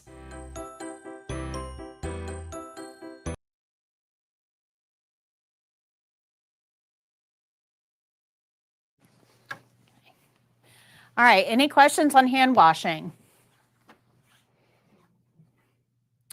So, yep, they're online. You're going to get links to all of them. And you can watch the replay of today. Remember the replay, you're seeing this. So you can watch, you'll have it on the replay as well.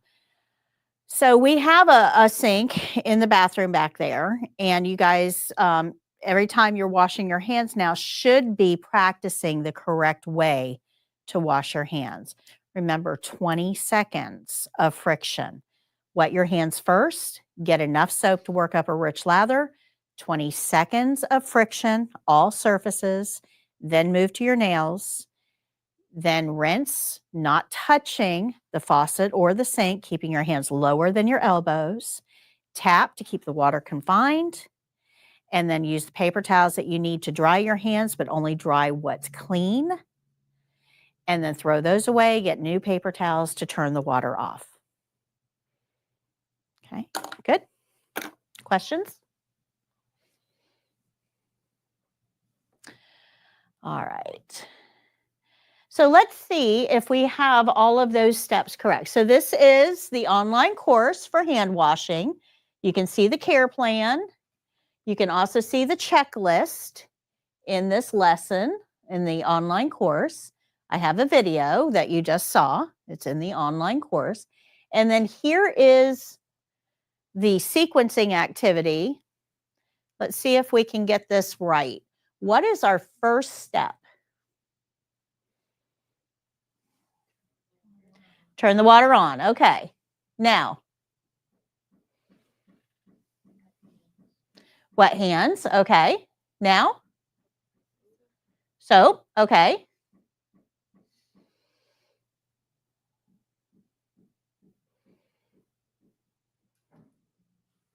I'd say check the time and start the cleaning process. Okay.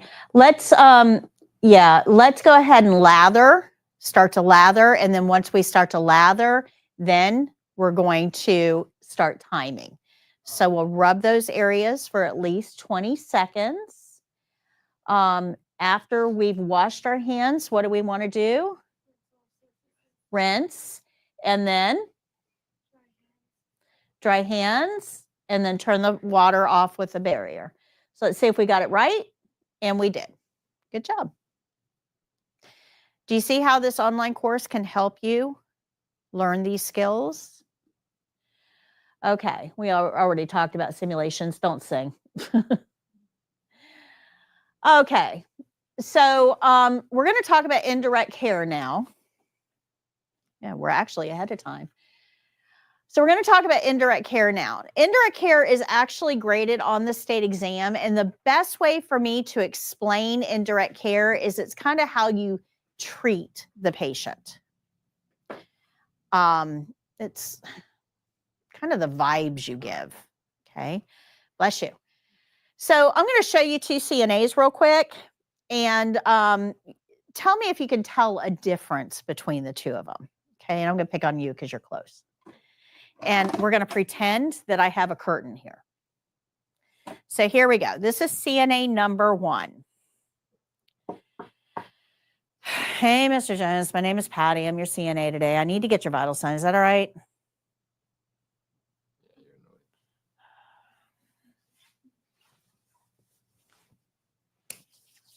Hands are clean.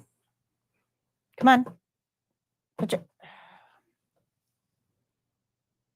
Start. Stop. Is there anything else you need while I'm here? Call lights there. Open the curtain. Wash my hands. Document. Wash my hands again. My skill is done. How many of you guys have seen that CNA out there? Have you seen that CNA? Yeah. Do we need any more of those? No. So let's see if we can work on this and improve it just a little bit. Okay. So here we go. Hi, Mr. Jones. My name is Patty. I'm your CNA today. How are you? Fantastic. I need to take your vital signs. Is that okay? Okay, I'm going to close your curtain, go wash my hands, and I'll be right back. Close curtain. Wash hands. Okay, Mr. Jones, if I can have you just lay your hand up here. This is going to take me a minute, but I'll let you know as soon as I'm done, okay? So I'm going to find the pulse, look at the clock, start, count for 1 minute, stop. Thank you so much, Mr. Jones. Is there anything else I can get for you while I'm here? Call light is right there. That is in the low position. Your environment is clean. Would you like anything before I go, like a magazine? And are you comfortable? Okay. I'm going to go open your curtain and wash my hands. So open the curtain, wash hands, document, Wash hands again. My skill is done. Which CNA would you want? Second one, yeah, so do your patients. Absolutely. What was different about the two? Okay, so attitude. What kind of things make an attitude? What can anybody give me a specific? Okay, so let's talk about tone of voice. A lot of what I'm feeling comes through my tone of voice. So the first one, you could tell the first one was irritated without me even having to say it because it came through the tone. What about rate of speech? Did you happen to notice how fast the first CNA talked? Right? If you have a hearing impairment, or even if you're just a little self-absorbed at the moment, or maybe on medication, that first CNA is not going to be understandable at all.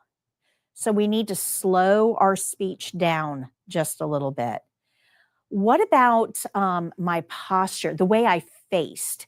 Did you notice that CNA 1 did not face the patient? Yeah, that actually comes through to the patient just by the way we're facing. CNA 2 faced the patient and made eye contact. What about my overall body posture? Right, CNA 1 was like this. CNA 2 stood up, shoulders back. This denotes professionalism. And I want to talk about professionalism really quickly. CNAs do not get paid what they're worth. They don't. I truly believe that CNAs should be paid much higher than you actually are. You perform a very valuable function and you spend the most time with the patients.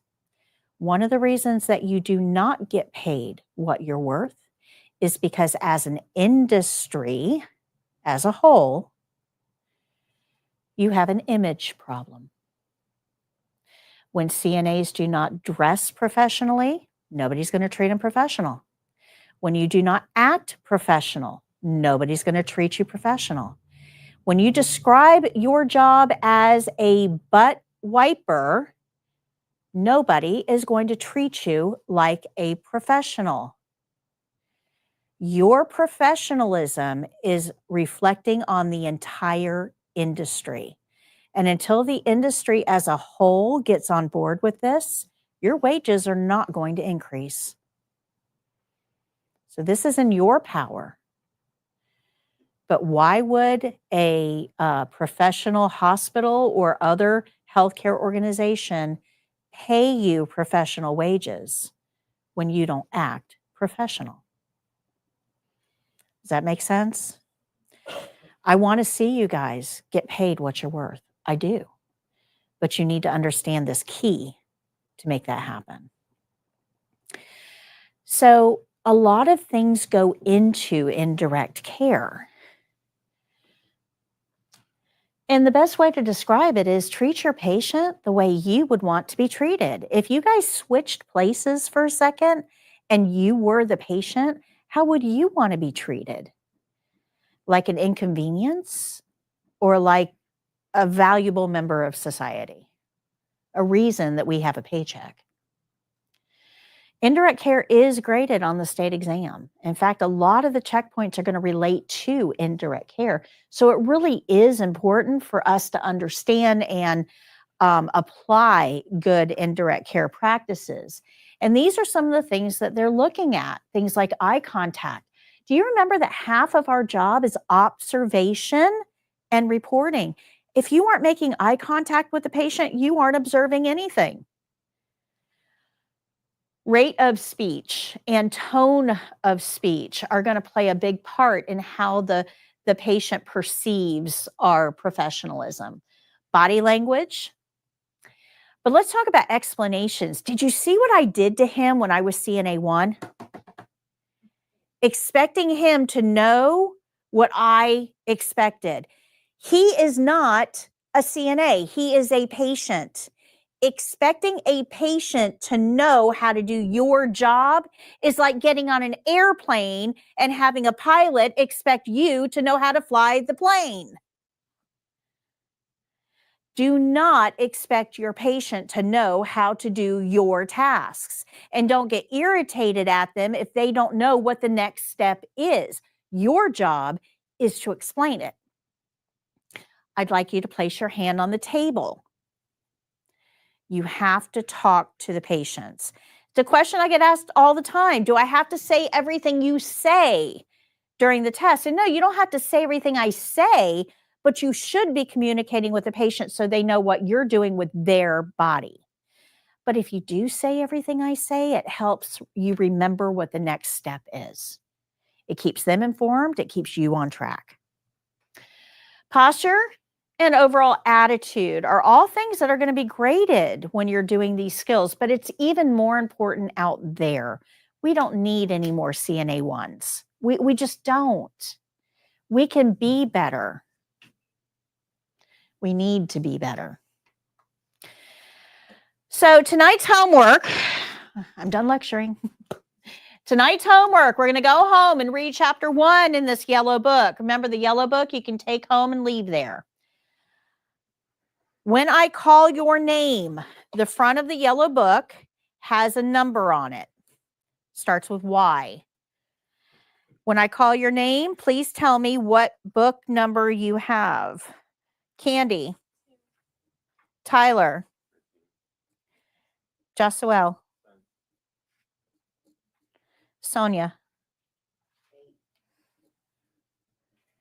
Amaris. Elena. Claudia. Alyssa. No, not Alexa. Stop. I'm not quite sure how to help you with that. You can't help me. All right, so you're going to go home and read chapter 1 in the yellow book. And you're going to leave your yellow book home. Don't bring it back and forth to class. We don't use it in class. Just take it home and leave it there. Bring it back the last day. Don't highlight it. Don't make notes. Once you've read chapter 1 in the yellow book, you're going to, on page 181 in the white book, the spiral book, you're going to take the test. So read chapter 1, go to page 181 and take the test, and then go to page 201 and grade the test. So that when you come in on Monday or on Wednesday, I can just go right down and you can tell me how many you missed or what your score was.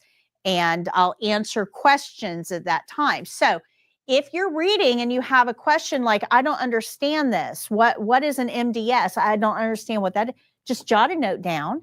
And when you come back to class, we'll discuss it. You can ask me what the question is and we'll discuss it.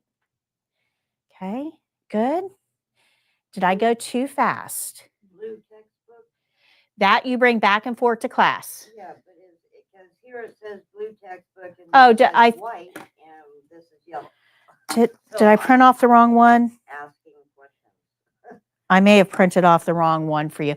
If it says blue, it means yellow. I'm sorry. You might have an older syllabus. Okay. I'm sorry. Do all of you guys have blue? Okay. I printed off the wrong syllabus. Blue is yellow. Yellow is the new blue. Sorry about that. I was trying to hurry and print your syllabus. Okay. Sorry about that. That should be a yellow one. No, that's not us. All right, so Jake is handing out your review sheets. At the end of every class, you will get a class review sheet. And this sums up everything that we went over in class on that class period. If you fill these out when we have class, so sometime between now and Wednesday, if you fill this out, the answers are on there. If you fill this out, and you do that for every single class moving forward, this becomes a review packet on testing day. It's a very quick, easy review for you. If for some reason you can't make it to class and you're joining us virtually, I have all of these review sheets on flcnatraining.com, where your QR codes are going to send you to. Okay. So you can always print them off. They're also right here on the wall, right beside the door. So if you're ever missing any, you can grab them on your way out as well. If I forget to give them to you in class, grab them on your way out. Okay? Any questions? Did I go too fast? Am I going too slow? Okay. If you have any questions, please see me after class. If you did not get my email before class, please see me after class. Please make sure that your t-shirts fit. And I will see you guys on Wednesday at 9. Those of you joining us virtually, thank you so much for tuning in. We will be back on Wednesday at 9 a.m. for class 2. Until then, happy caregiving. Bye.